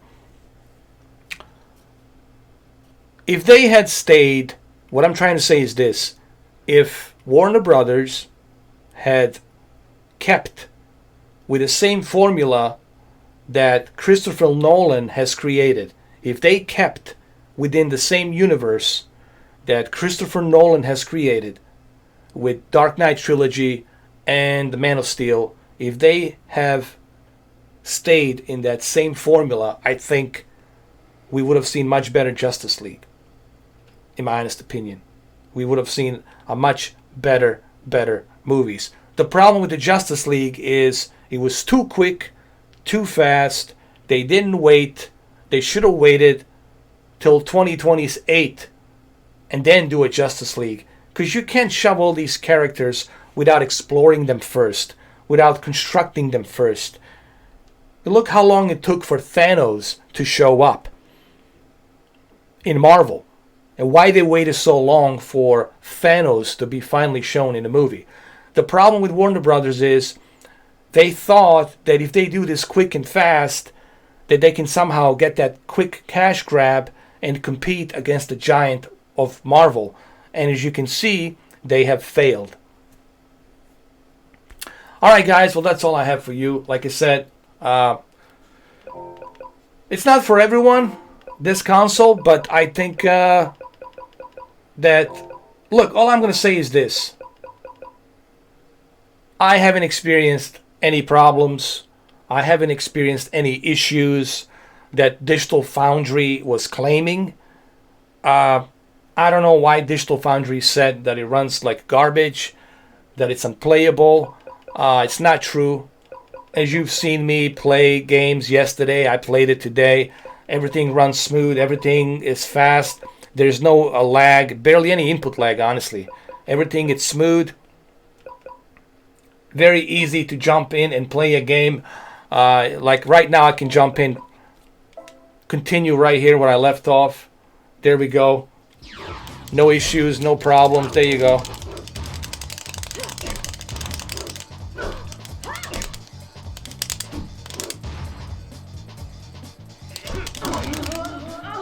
So, Continue. Round 1. Fight. so having said that, like I said,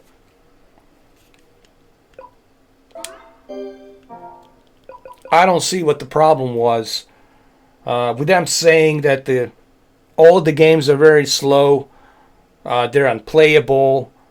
I don't see it. I don't see it. I think they are playable, and I have no issue with it, dude. I have no problem. All right, guys. Thank you. Thank you all for stopping by. I appreciate it. Even this stream turned out to be, 3 hours? I wasn't even planning for this stream to be 3 hours. But apparently all of my streams have turned into a very long streams like this one. It's almost 3 hours, Thanks, Toncho. I appreciate it, man. Thank you for bringing your opinions and your thoughts. Thank you, Dirty Sprite. I'm welcome for all the opinions and everybody's entitled to their opinions and their points of view, but don't expect me to agree with every single point of view that you put out there. I have my preferences, I have my beliefs and a lot of different things, but listen, everyone's entitled to their own opinion. Just because I like it, because I like this, because it's kind of like my preference for convenience, that doesn't mean that you're going to enjoy it. Same thing goes with the televisions. Just because I like a certain television doesn't mean it's going to be catered for you. This is why you got to do your own research, do your own,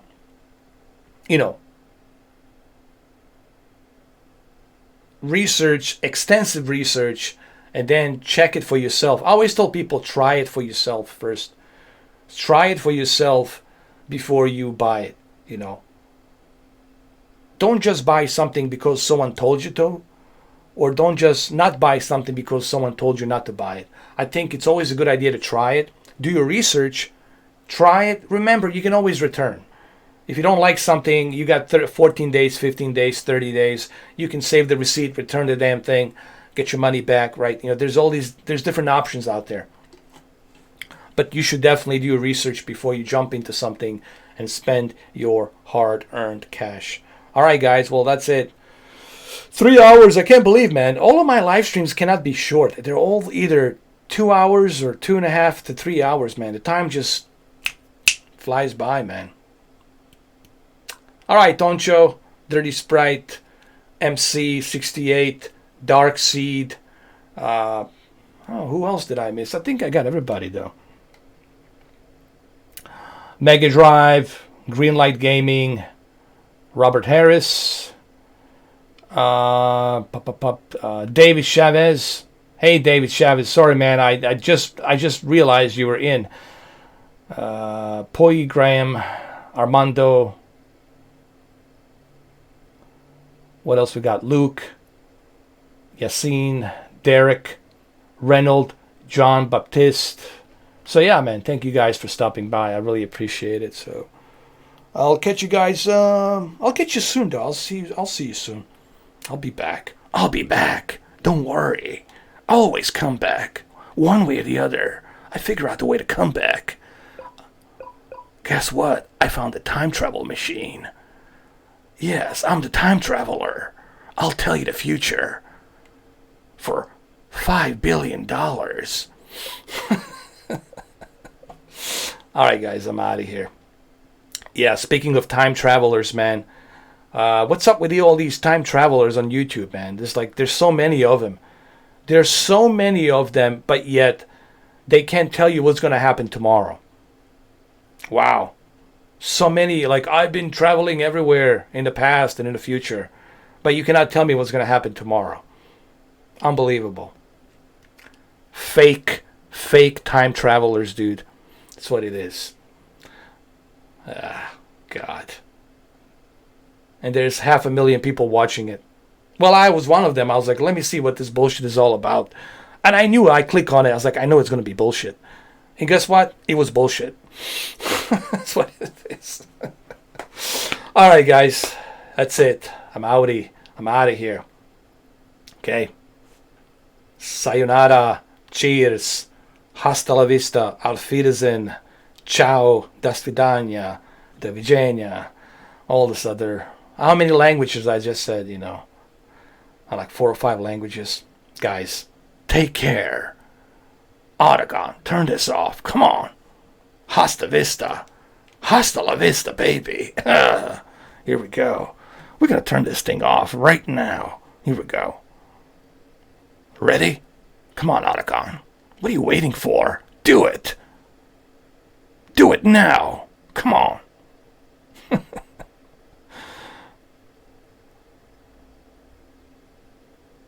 Alright, this is it. Signing out. This is Snake. What's the matter? Autogon, come on. Jesus Christ, Autogon. Here we go. Ready, steady, go.